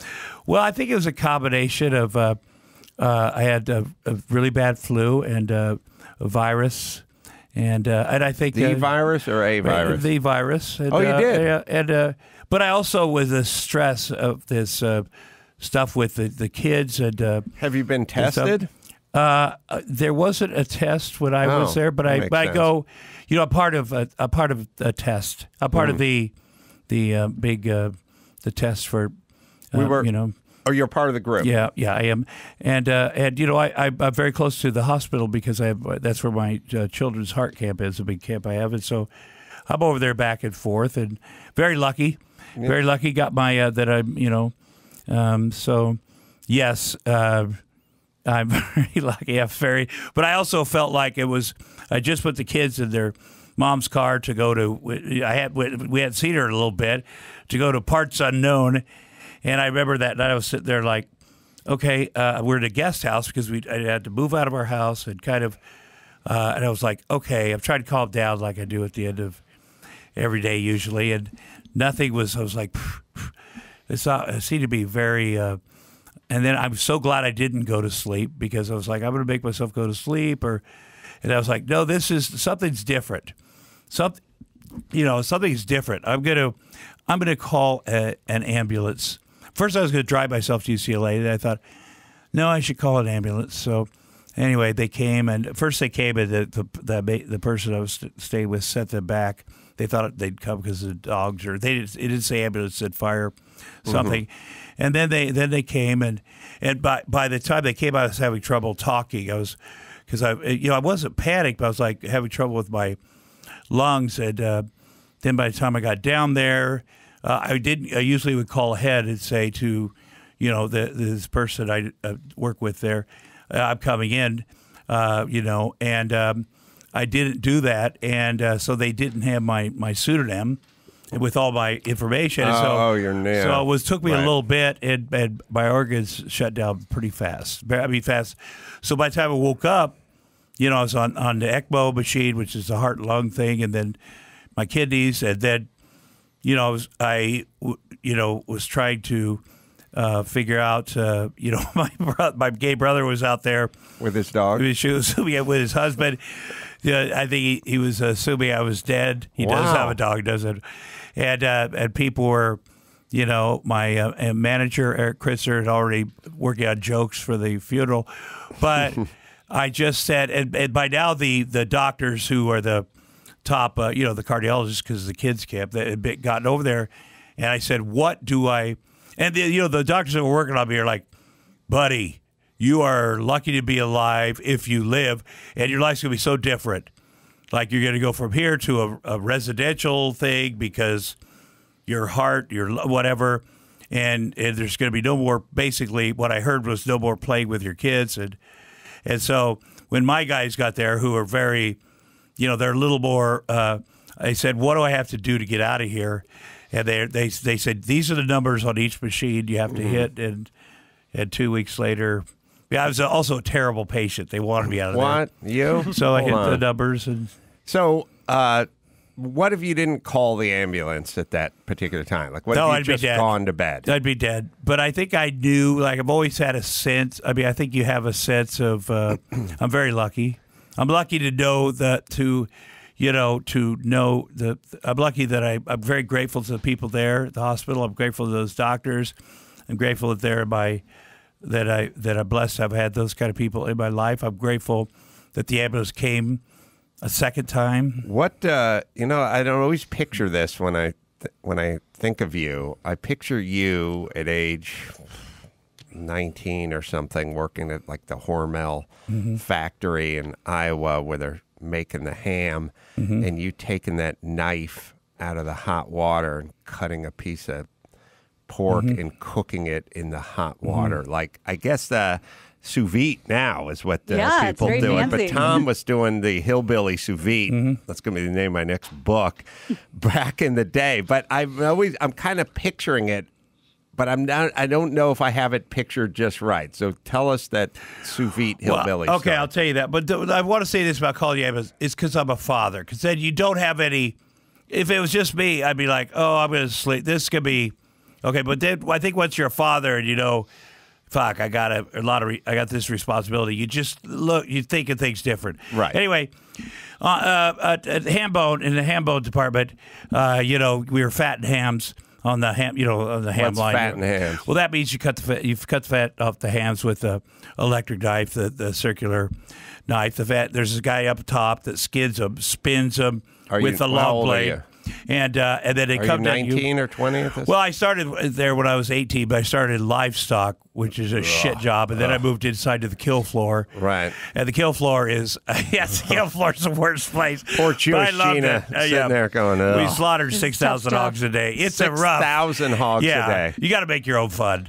Not kosher.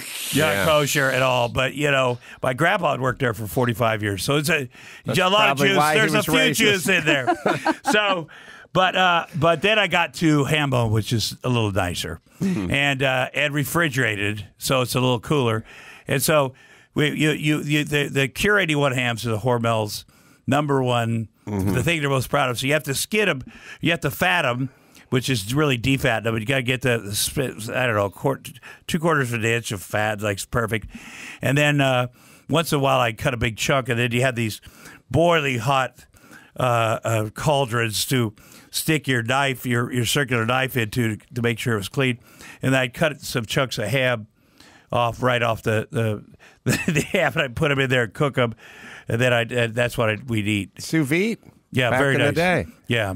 God, it's so funny when you have a shitty job, and I've had some shitty jobs, you don't think, I got to get out of here. You think, I got to get from the slaughter yard inside. Right. You know, and then once you get inside, you got to go, I got to go from the part where we're gutting these things to the part where I'm fatting them. And you don't think in terms of, I got to get the fuck out of here. Like when I'd be on a construction site digging ditches, I go, I got to get to the point where I'm carrying drywall. Oh, yeah, instead of digging absolutely. ditches, you know, but you don't really think bigger, which is I got to get out of here.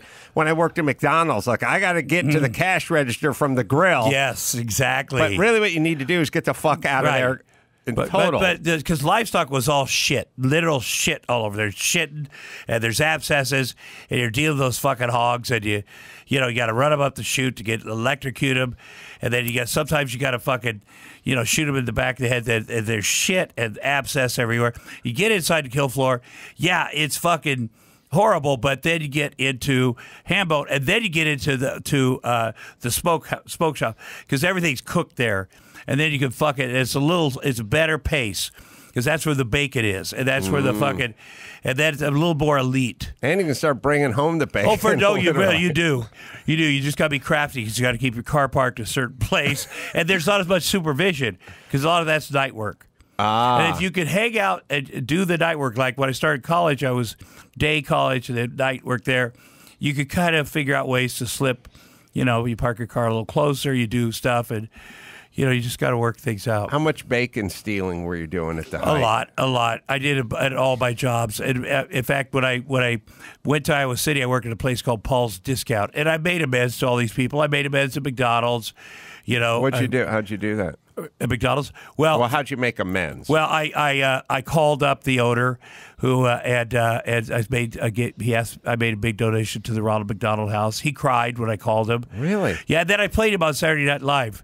Kevin O'Brien. We're still very good friends. He was shocked that I stole it so much. What'd you? Well, I stole, I stole get one game box with 6,000 game tickets, like for free. And then, probably some money. They only give you one little pocket when you're on the cash register, and you really got to be a fucking genius. You got to really work your numbers. When you're wearing your uniform. Yes. Oh, when it used to be a lot of cash. But you also have to figure out what you took out of the hopper that was in there too long that you threw away, right? You have to add that money up and go, I'm taking that amount of money out of the cash register, and I'm going to say I threw away this one thing. What is that total? Because your cash register has to be perfect at the end, so you have to subtract what you allegedly threw away and didn't sell. Yeah, so as you guys know, they have the hopper with the grow light over it, and sometimes, in my case, somebody ordered like 26 fillet of fish and never picked them up. Right. And then if it sits in the hopper with the heating lamp in it for more than an hour or 2 hours or whatever the time is, you got to throw it out. So if you're going to pocket cash, you got to figure out what's in that hopper, what the cash value is, and it's got to balance out. It's got to zero out at the end of the day. But they let you work the register. I had to work the grill. They just said, but he also, there was an issue. I remember him staring at me, watching me, because I was a suspect. And he kind of stared at me, watched me from behind. And the pocket was small, and my ass was so big, it was tight. So I really was aware of him staring, and I really had to be clever and figure out things. But he's such a nice guy. He owns all the McDonald's in Iowa City, him and his family. One of the nicest people I've ever met, Kevin O'Brien. But it's amazing that Tom Arnold was a heavy-set kid with his job at McDonald's and at the Hormel ham factory. But did you... I wasn't heavy set for Iowa. Let me just say this right now. Oh, for Iowa. Not at all. You weren't Iowa fat. Yeah. But you were definitely Venice Beach heavy. Yeah. Well, Paul's Discount, what I would do is Paul's Discount was a sporting goods store and everything. We had guns, we had bullets, we had every kind of sporting goods. And what I would do is I made a deal with my buddy who drove a beer truck. And he would come and drop off 50 cases of beer. Cubby is his name. He also worked at the big bar there at Doorman. He got fired for this, too. But he would drop off 50 cases of beer on Friday night before an Iowa football game. And then my deal was people would come in and I'd be working. They'd put different things in a shopping cart, what they wanted. And that was the deal. It's kind of one of my things. Did you buy beer at Paul's as well? No. Okay. No. But then they put what they wanted in a shopping cart. And at the end of the day, I would make sure that I got everything out.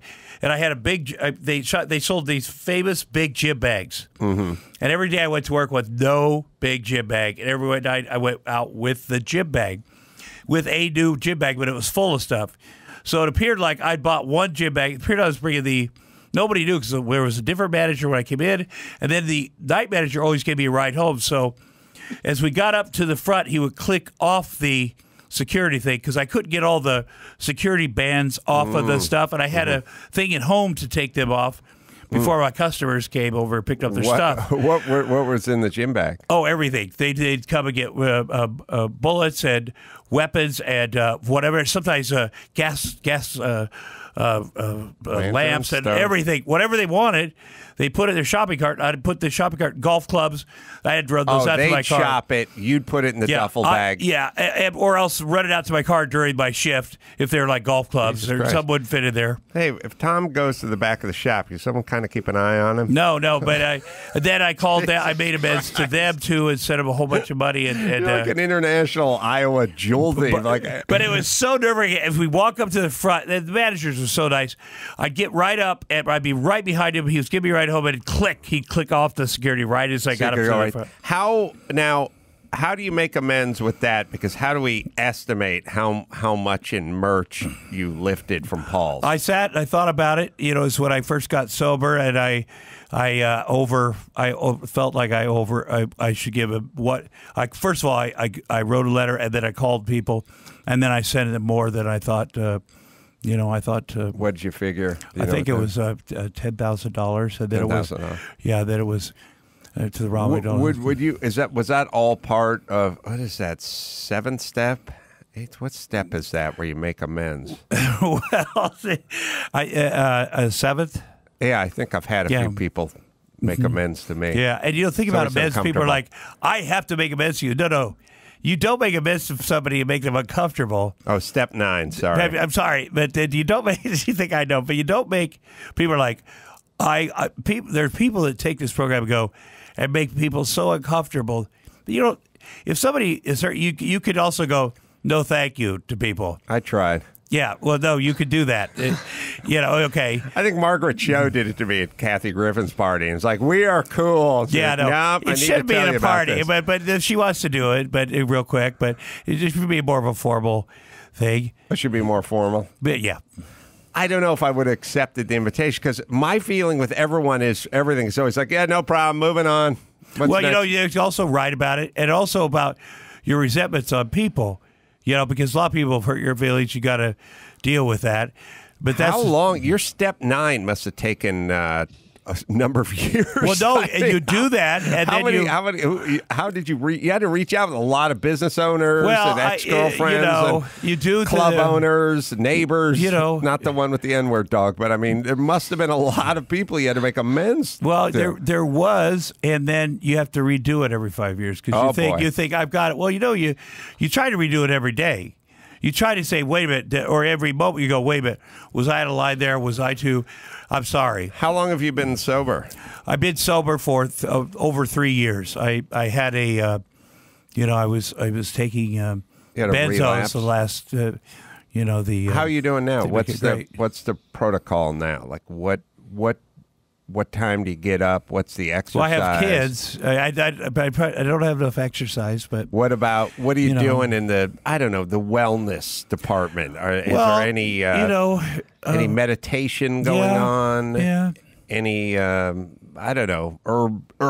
that are being consumed? No herbs at all. I mean, it's the kids and I we exercise, we walk. We're quarantined, so. We try to eat healthier every week, because of all, I'm trying to make my organs healthier and healthier. I go back to the hospital every other week, and that's something that we try to. I mean, I'm very grateful about my life. I love every day and just try to be a little healthier. Sasha is a very healthy person. It's good having having a woman comedian in the house, and she's extremely healthy. Oh, that's good. All right, hold on. I don't know. I'm just being a dad. It's a lot of work. I will tell you that. Are you doing like a split custody thing? Yeah, but they're there a lot. And when I have them, I have them. They went. Their schooling has mostly been with me. And Is you it know, all cyber schooling now or whatever? we do cyber schooling. Yeah, and it's a little more difficult than you think. Plus, to keep them interested, we got a little schoolhouse, and you know, I'm not a fan. My little girl, I didn't want her to even have to do it this year. Preschool seemed stupid last year. Yeah, you know, it's so funny when you have kids and they end up, like, everyone tells you how important preschool is or whatever it is, and they end up just sitting in a circle looking. Well, it's daycare for the rich moms. They're not learning anything, and this whole thing is like they're not going to adjust. They're not going to be able to interact with human beings because they weren't exposed to them when they were 3.5. Like, I bet they'll figure it out. They also love being with their dad. You know, I'm 61. And the mom was just fighting, and this and that. And I said, listen, I'm their dad. I'm 61. You know, my dad was 18 when I was raised by a single dad. And when he was 22, he had a 4-year-old, a 3-year-old, and a 1-year-old. And we always thought our dad was boring. And I look back on that, and I want my kids to have as many memories. And we do adventures like this summer. It's like, you should sign them up for School of Rock Camp. And I said, my house is the fucking School of Rock Camp. They make films. We made a video. My kids love the music they love. If you listen to it, it's harder than probably your parents allowed you to listen to and stuff. We made a video. You got to check it out. Big Wasabi. It's on of Sasha and I. That we bleeped out the words for the kids version. But it's really what's going on in my house. Because everybody calls me and says, my rabbi called and said, hey, I just want to see how you're doing. I see you're living with are you guys fucking? But they asked me if me and Sasha, everybody, all my old friends. I go, no. But they go, I didn't think so because she's 30 and I go, no, but we could be. Does your rabbi, did you say? Well, yeah, the guy from the Jewish rehab. I go, no, but I could. Don't think I couldn't do Worst it. home improvement show on Discovery. Jewish rehab. No, but people think. You should put a light bulb in. You should put the light bulb in already. But I could, coming next on Jewish Rehab. I could. Round of mustard already. Missing good. Yeah. Are you doing stand up? Are those places open? Yeah, I got to get booked there. Tempe, those Arizona, are great the places. Improv, September 18th and 19th, and then Salt Lake City. Oh my gosh, I have to. Okay, I didn't know they were. When's the last time you did stand up? Probably January. I thought everything closed. Mm-hmm. I think I assume everything is closed down. No, you can travel around and do stand up. Good. And then the question, and by the way, whatever that ring rust you think you might have, it doesn't really happen the way we thought it was going to happen. What's that? All the comedians thought you take a few months off, you get out there, you're going to have trouble, right? Because they looked at it like you're a boxer who's not been in training camp, and you're going to have like the ring rust. Everyone I've talked to, including myself, says, "Nah, just go out there and just get right back on it." Yeah, but you get to do this. You know, you're fresh always. Maybe, but you get to make videos with your kids. Yeah, that's true. That's really true. That is something. All right, let me hit Simply Safe, and then we'll break and do some news with Tom Arnold. No one should feel unsafe at home, period, and that's why there is Simply Safe. 2 eyes in there. Simply Safe is where you go. SimplySafe.com/Adam and get a break. All right, we'll take a quick break. We're coming right back with Tom Arnold and the news right after this. Give me the news with Grad, news with Gina Grad, breaking viral, all those crazy Trump tweets. Give me news with Gina Grad, trouble in the Middle East, celebrity drunk meltdowns. Need news with Gina Grad. The news with Gina Grad. You know how I feel about people breaking their silence and speaking out when nobody's been waiting for them to talk. It drives me crazy. I do not think this is the case because Becky Falwell is speaking out on her relationship with husband Jerry Falwell Jr. She's pretty hot. In the wake of the sex scandal that prompted his resignation from Liberty University. And she says their bond has never been better, according to people.com. Now, that's not it. Becky said that she and Jerry are more in love than ever after the former Miami pool boy, Giancarlo Granda, claimed to have had an intimate relationship with Becky from 2012 to 2018, with Jerry as an audience, I guess we'll say. She says, we have the strongest relationship and Jerry is the most forgiving person I've ever met. It's a shame that Christians can't give us the same forgiveness that Christ gives us. Can I say this? Banging someone's old lady while they're in the room, I'm fundamentally and principally for. Yeah. But I got to say, I would have some rules on positions. And my rule would be I wouldn't go missionary and turn back and sack to the dude sitting in the corner, because I'd always be scared he was going to go upside my head with a table lamp or something. Or inside you. Or worse. My feeling would be I will happily bang your wife doggy style facing you. Yeah, back to the wall. And then if you make any sudden moves, I got an escape plan here. But I'm not turning my back on weirdo husband. Okay, I got to say two things. There was more than one pool boy. There's one a guy that they bought a whole giant cool ass jib up there by the college. They bought this guy a youth gay hostel, that really nice one in South Beach. Google it. You'll see my involvement too. And the day before it came public, and Jerry had to quit this week, Jerry did a story that he was so depressed that his wife cheated on him. He threw his wife under the bus, had a short affair, he said, that has caused him depression. And then it came out, this guy's showed video, messages and has video that it was 8 years. And I know that for a fact because I've been involved with this. Michael Cohen was involved. That's why Jerry. What was Michael Cohen doing with this? Because Michael Cohen helped fix. Michael Cohen had the pictures, and Michael said, I'll fix this, Jerry, if you'll support Trump. How did he get the pictures? Because he got involved when this first happened. He said, I'll take care of these guys, and he kept the pictures. You can hear it on a tape when he's talking with me. Someone was threatening to publish the pictures, right? And he stepped in like, I'll fix it. Yeah, he did. If you get the if Jerry Falwell will support Donald Trump in 2016. Jesus. I just happen to have one. You can hear Michael Cohen telling me that on a tape. I kept one picture. I helped him out, but then I kept one picture. Because everybody's like, why would he support Donald Trump? Why would he say Donald Trump is the most Jesus-like of all the candidates? And Michael Cohen's to me on the tape. He didn't know I was taping him. I kept one picture. Do you think Cohen has pictures of Scott Baio in compromising positions? Jesus, I hope so. But he had Trump. They did keep a lot of pictures of everybody they helped out, everybody whose wife cheated on him, everybody who cheated on their wife, all these people. They did keep one picture, just security. Memories. I tell people all the time, it is so much better just to be sexually boring. Yes. Think about all of the people. Think about the Cosbys or the Epsteins and the Weinsteins yeah. or any. I mean, just think about how it's just like. Could you imagine if they just didn't have that sexual metronome? Yeah. Like, it was just my God, it's exciting. Yes. If you could just sort of be with somebody and just enjoy them, and that would be that. Like they'd all just be rich and doing what they wanted now, instead of either dead or in prison or besmirched or whatever reputation destroyed and tarnished or blackmailed. Or just like it's just so. It seems like so much work. Or even like Letterman was having sex with an intern, and then somebody was going to blackmail him and stuff. Can you imagine?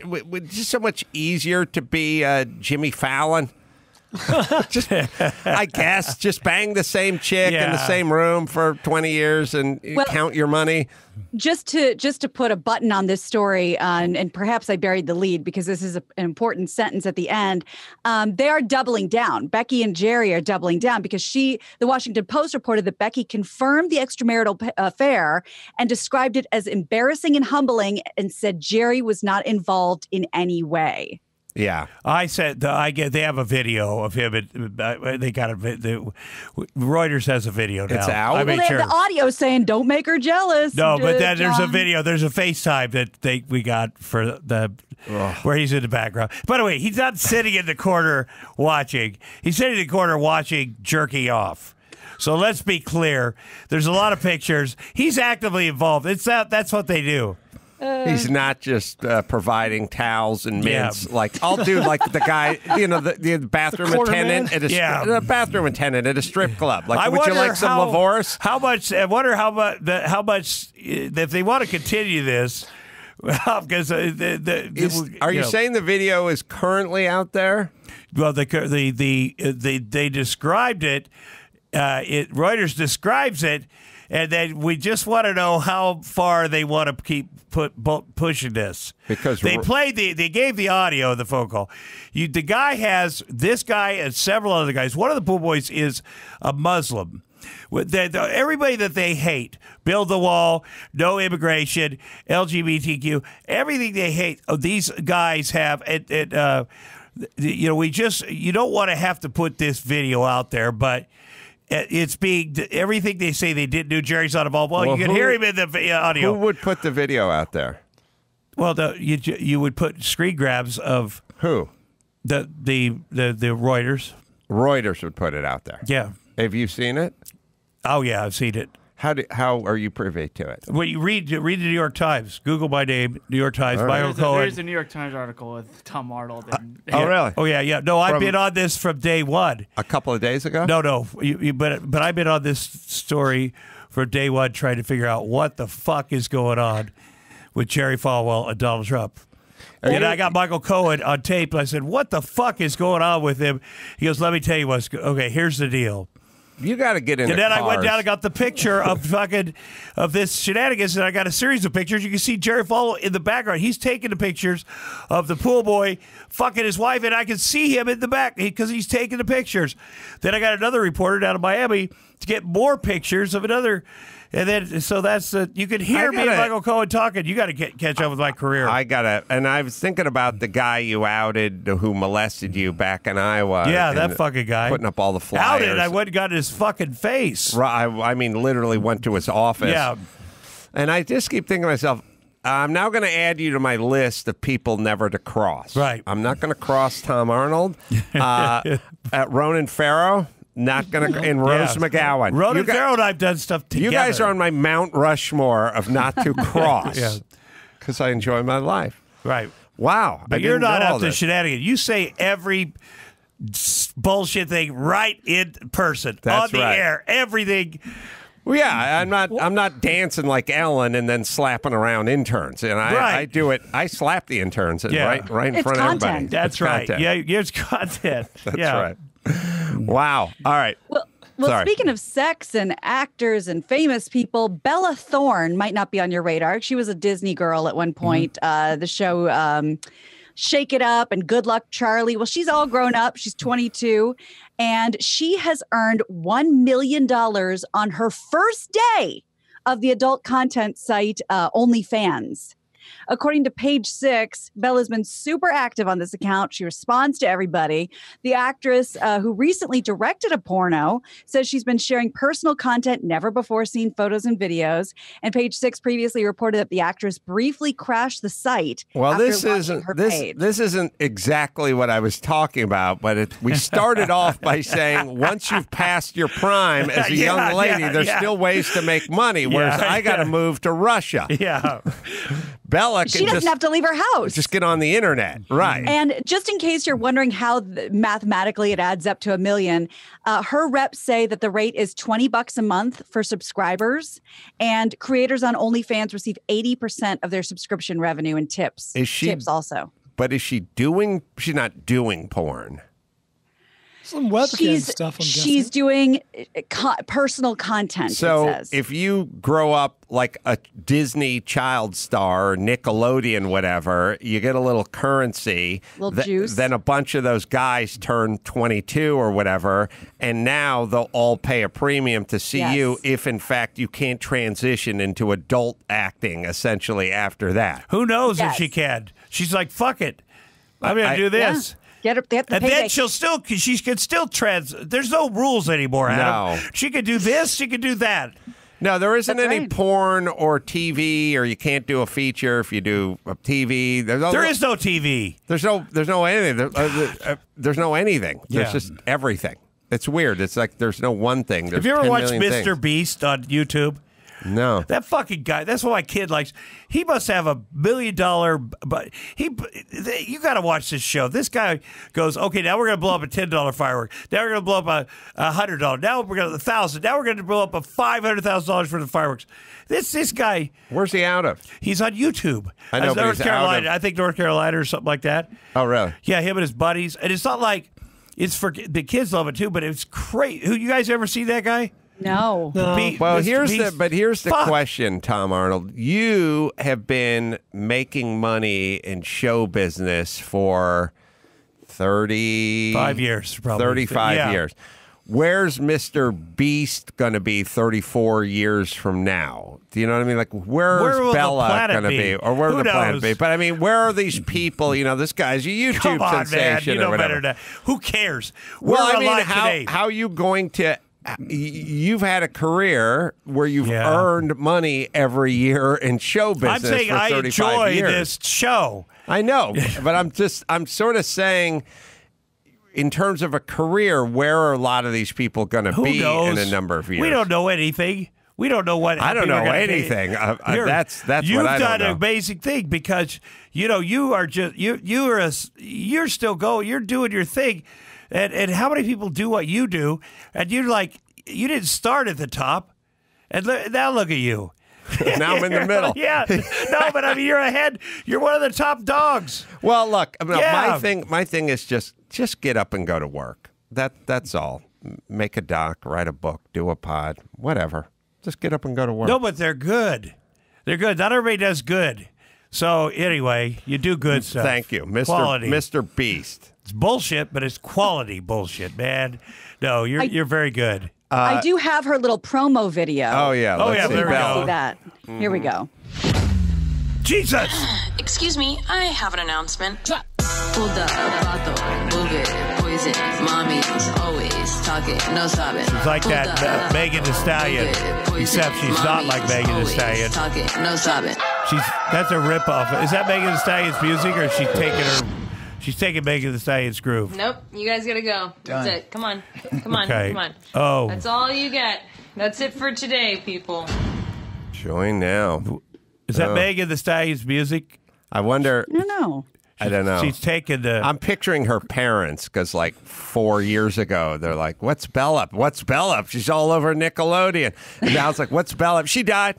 Well, small Kim plane Kardashian, accident. her mom, Kim Kardashian's mom, gave the Ray J fuck video, and that's what they made there. That's how that started. Tom, I'm glad you brought that up. Let's I'm not glad- forget how Kim Kardashian got famous. It wasn't his fucking Paris Hilton's friend. No one fucking knew who she was. That's And right, now buddy. she's It's a fuck pardoning. video. Now she's pardoning inmates. I mean, That's at right. the White House. What happened with that video? Do you know the story? Well, it very successful. They made the video. Yeah. And then how did the video get leaked? The mom leaked it. The mom released it. Is that a verified Monetized it. piece Yes. of information? Yes. The mom monetized it. See, here's my problem. I'm way too naive and square. I'm always like, why would her mom put the video out there of their daughter in a compromising position? That's just, I'm not even religious. I just think in a boring kind of straightforward way. I can't wouldn't imagine do it. that. You wouldn't do it. No. It's like the Celebrity Apprentice. I wouldn't do it. Okay. Why don't we just say Dancing with the Stars? And we could save I would ourselves do some that time. if I could, man. I would do that fucking show if I could. That's a fucking feat. But do we think that? So it's verified that Mama put that video out. Here, I can read you this. It says in April 2016, Ian Halpern alleged in his book, Kardashian Dynasty, that Kardashian and her mother, Kris Jenner, deliberately leaked the sex tape to Vivid Entertainment. And then there's more according to Page Six. And Ray J's dad doesn't get a vote? What about the dad? Ray J. What about the guy on the business end of the dick? Doesn't that guy get a vote? You Ray know what J I mean? gets money. Though Ray J was like, hey, plus any guy. Every guy will be doing about it's not big. Ray J got a reality show out of it. Okay. Oh, fuck that. All right, no one feels sorry for Ray J. No. All right, let me hit Simply Safe here, and then we'll get on with the news. Most home security companies trap you with high prices, tricky contracts, and a lousy customer support system. There's only one that's a no-brainer, and that is Simply Safe. Everything to protect your home. An arsenal of sensors and cameras in every room. Window and door tailored specifically to your home. Professional monitoring day and night, ready to send police, fire, medical professionals if need be. Set it up in under an hour, peel and stick, no pulling wires, no drilling, no crawling around. Batteries last up to 10 years. No technician required. No contracts, pushy sales guys. Hidden fees or fine print. It starts at just $15 a month. It's Simply Safe, right, Dawson? Head to simplysafe.com/Adam and get a free HD camera for our listeners. That's simplysafe.com/Adam to make sure they know our show sent you. All right. What else we got, Gina Grad? Well, we have some new COVID reveals. So Kevin Hart has revealed that he tested positive for COVID-19 earlier in the year, but he didn't say anything because he got outranked by a bigger star. He was at Dave Chappelle's stand-up show in Yellow Springs, Ohio on Saturday, and he joked that he had it around the same time as Tom Hanks, but he couldn't say anything because Hanks is more famous than he is. So it's come and gone, apparently, with Kevin Hart. Usain Bolt has it now, according to his Really? postings. That virus positive. caught him? I can't That's believe funny. I Caught can't up with believe him. it could catch up to him. He's self-isolating in Jamaica. I watched his. I got news for you. Everyone in Jamaica is self-isolating. That's the entire island of self-isolators. That's why you moved to Jamaica. He said he didn't have any symptoms, but he caught a little heat because he had a big 34th birthday party, which was just, I guess, all out, balls to the wall, no mask, no whatever. So going to watch for those party guests and see how they're doing. Let me make this. Let's see. Maybe you think about guys like LeBron, maybe a Herschel Walker. Is Bolt like the ultimate physical specimen? Is that guy? I mean, he's faster than shit, but he's also built, and he's tall, and it's not. He's not Darryl Green. Look him up, speedy NFL DB back in the Redskins were the Redskins. But is Bolt like maybe the ultimate physical human being? I know you don't want to hear this, but Herschel Walker had world-class speed too, and was a brick shithouse. Then there's Bo Jackson. Yeah. But Hussein, is it, what did I say? Usain may be it, right? He's certainly in the conversation, if not number one. Look at him. Yeah, I got him in the conversation. He's definitely in the conversation, especially when I start the conversation. He's always in the conversation. Everyone I have a conversation about is always in my conversation. That's my rule.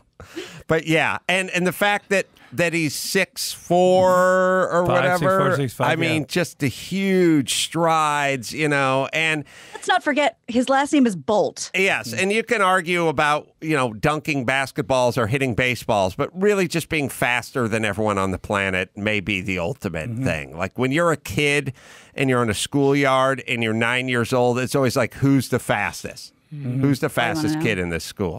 Yeah. I hung out with him doing a sports thing. Oh, you did? He did a comedy sports thing with me, and he is, first of all, he's from Jamaica, so he's a little, nerdy, but he's a giant. He's nerdy? Yeah, it's just a little bit like he not dirty, but like he's shy, not shy, but he's like he's learning the craft of being doing what we do on camera. So. Yeah. He's like learning how to be funny too. He wants to do. He likes. You can tell he's funny. Must be funny with his friends. Well, he's very cool. He's going to have to slide behind the camera or into the booth or something, right? I mean, he wants to make movies. His running days are gone, right? I mean, not going to do it at the Olympic level anymore at 34. Oh, that'll be interesting. He could do something sports, but he wants to make movies with his buddies. Interesting. Hey, speaking of athletes and kids and what to do with them, Tom, are you familiar with the show on Netflix, The Ultimate Beastmaster? No, remind me. Tell me. This house, we are obsessed with it, and you and your kids would love it. It's basically American Ninja Warrior. Oh, we love that. We love that. Courses, all this stuff. And we have a 5-year-old here, and it's like we can't get enough of this show. I think you guys. We'll watch fun that. Family entertainment. Yeah, we'll and be on they're that. competing from all over the world. It's a lot of fun. Yes. Well, American Ninja Warrior. My kids are this very is Ultimate Beastmaster. Yeah. Okay. Good. I'm going to be on that. I'm going to be on that. Beastmaster. Codone Poto. That's right. That's right. We watch a lot of MMA. Yeah, I love kids MMA. Are they're rough. Very rough. We have a lot of. They're rough. All right, let's do one more, Gina. All right. Well, I wouldn't normally bring this up on this show, but you don't hear this very often, so I figured it's worth mentioning. Dorinda Medley, if that name's familiar to any of you closet Real Housewives watchers out there, she was fired from Real Housewives of New York because she's a mean drunk. Oh, I know who Dorinda is. Of course you do. Yes, Thank God I didn't know. Yeah. I didn't either. But who gets fired from Real Housewives for being too much of a mean drunk? A source says execs didn't want another season of Dorinda's abrasive behavior and decided to look for a replacement. Another insider said in this climate of social justice and cancel culture, she was not a good representative of the show or the network. Yeah. My guess, feel free to jump all over this. My guess is that being lousy drunk is good for the camera. I'm thinking one of the cast members who had more juice said, I'm not working with that person anymore. Yeah. Possibly, yeah. She's the second housewife to exit this summer following my favorite name. I have to look her up. Tinsley Mortimer in June. I'll tell you, and the Countess, I think, is on that one too. Look, oh, wow. Say what you want about how stupid and what a waste of time and a brain suck these shows are, but there is one good thing that comes from the Real Housewives. Is when you lay on the bed on Sunday at noon with your wife and watch your Real Housewives, and at some point your wife will go, look at her. She has teenage kids and a full-time nanny. And I'll go, hey, that's interesting. And they'll go, she doesn't even have a job. She should be, and she got a full-time. And I go, no job, huh? Yeah. Full-time nanny. This is graceful. This is interesting. Tell me more about this life of lethargy. She's spending, that guy's busting his ass. She's spending all his money. Okay, keep going. Because I'm going to be at the Ha Ha Hut this weekend in San Clemente. What the? That's the only good part. A little self-reflection, perhaps. I love those shows. I love those shows. I can't get enough of that either. It's really just shot. It's not really Schadenfreude, but it's a little, I can't believe the way these people act. And then at some point they get on a yacht and they get drunk. And really the booze is what propels all their storylines. Like they get them all together, everything's going well, and then they get drunk. Yeah, let's get together for a dinner, girls. Like, what's going to happen? You know, that's the kind of show, and The Bachelor or The Bachelorette I've never seen, and I can see how you kind of walk by and smirk at it, but then you watch one and then you lose 10 hours. Yeah, that's true. I'm better off not watching. And the husbands are always cuckolded more than even Farwell. I mean, they are pee-whipped and hog-tied. I mean, they just stand. They either defend their wife when whatever they're doing is indefensible, or they just stand there with vacant blank looks on their faces while the shit is going down. I think you need to infiltrate and make the show go in a new direction. Lynette, the newest Desperate Housewife. Oh, that'd be good. Or Real Housewife. Sorry, I haven't watched either of the shows. Be a handyman. You'd be a handyman that gets involved. I would be. Pool boy. Boy, man. Hammer. That would be fun. The pool boy was a porn theme for so many years, and it's just gone the way the dodo, but I feel like it's back now. It is. Like I feel like the pool boy was always the theme in porn in the 70s. It went away. Sort of gave way to Pizza Delivery Guy, and then we got rid of the themes altogether. Like, why don't we just cut out the middleman here and get to fucking? But somebody realized, and like they did with the parsley on the side of the plate, like, what do we need this for? These people are going to eat their eggs. They don't need this parsley. But maybe the pool boy, if some good comes of all this, maybe it'll be the return thematically of the pool boy. I have to say the best picture, and the New York Times has this in the article about me and Michael Cohen, the pool boy, and whatever, is the picture. And this they had to get. They had to get this picture. It's the pool boy. He flew the pool boy up to Liberty University to meet Donald Trump. The pool boy doesn't go to Liberty University. He flew him up on his private jet. And the pool boy, and Michael Cohen told me, Donald Trump's like, oh, keep that fucking dude away from me. Don't let him touch me. And the pool boy is reaching over, and you see Jerry Falwell, his wife, his brother, and to shake Donald Trump's hand. And Donald Trump is reaching. It's the best picture you've ever seen in your life. Everybody's in it. He's beating Donald Trump for the first time. There they are. Yeah. Look, and there's everybody. There's Becky behind Donald Trump. There's Jerry Falwell looking at the handshake. That hand has been all over parts unknown. I'm looking. Donald Trump was so mad about going like, don't make me touch this fucker. I'm thinking plausible deniability. Does Liberty University have a pool? Because I'm thinking like Mark Garagos now. I think I could talk my way out of it. Mark Garagos' partner is one of the Midas Touch guys that do those fucking amazing videos. It's him and his two brothers. His partner, not Boring Cop, not Ben. Boring Cop. He is, But I'll tell you what, his two brothers and him put out the best quality fucking. They're liberal. Hashish. Videos. He's I didn't know where you're fucking going. videos are such killer. Under Midas Touch. Ben Marsalis? Yeah. What's so Ben, fucking his brother cool. Brett and their other brother. It's three. I didn't know they're putting videos. All the liberal women are after these guys. They are the best, but they're so quality. Some of those videos are good. I never talk. All I know him is Boring Cop. They're brilliant. You've probably seen them. They're everywhere on Twitter. Yeah, they are. What are the videos? Poor Max Bada. Dozens of them. And Ben is putting these out. Yeah. 90-second, 2-minute videos. Obviously they're so brilliant. Are they on camera? They're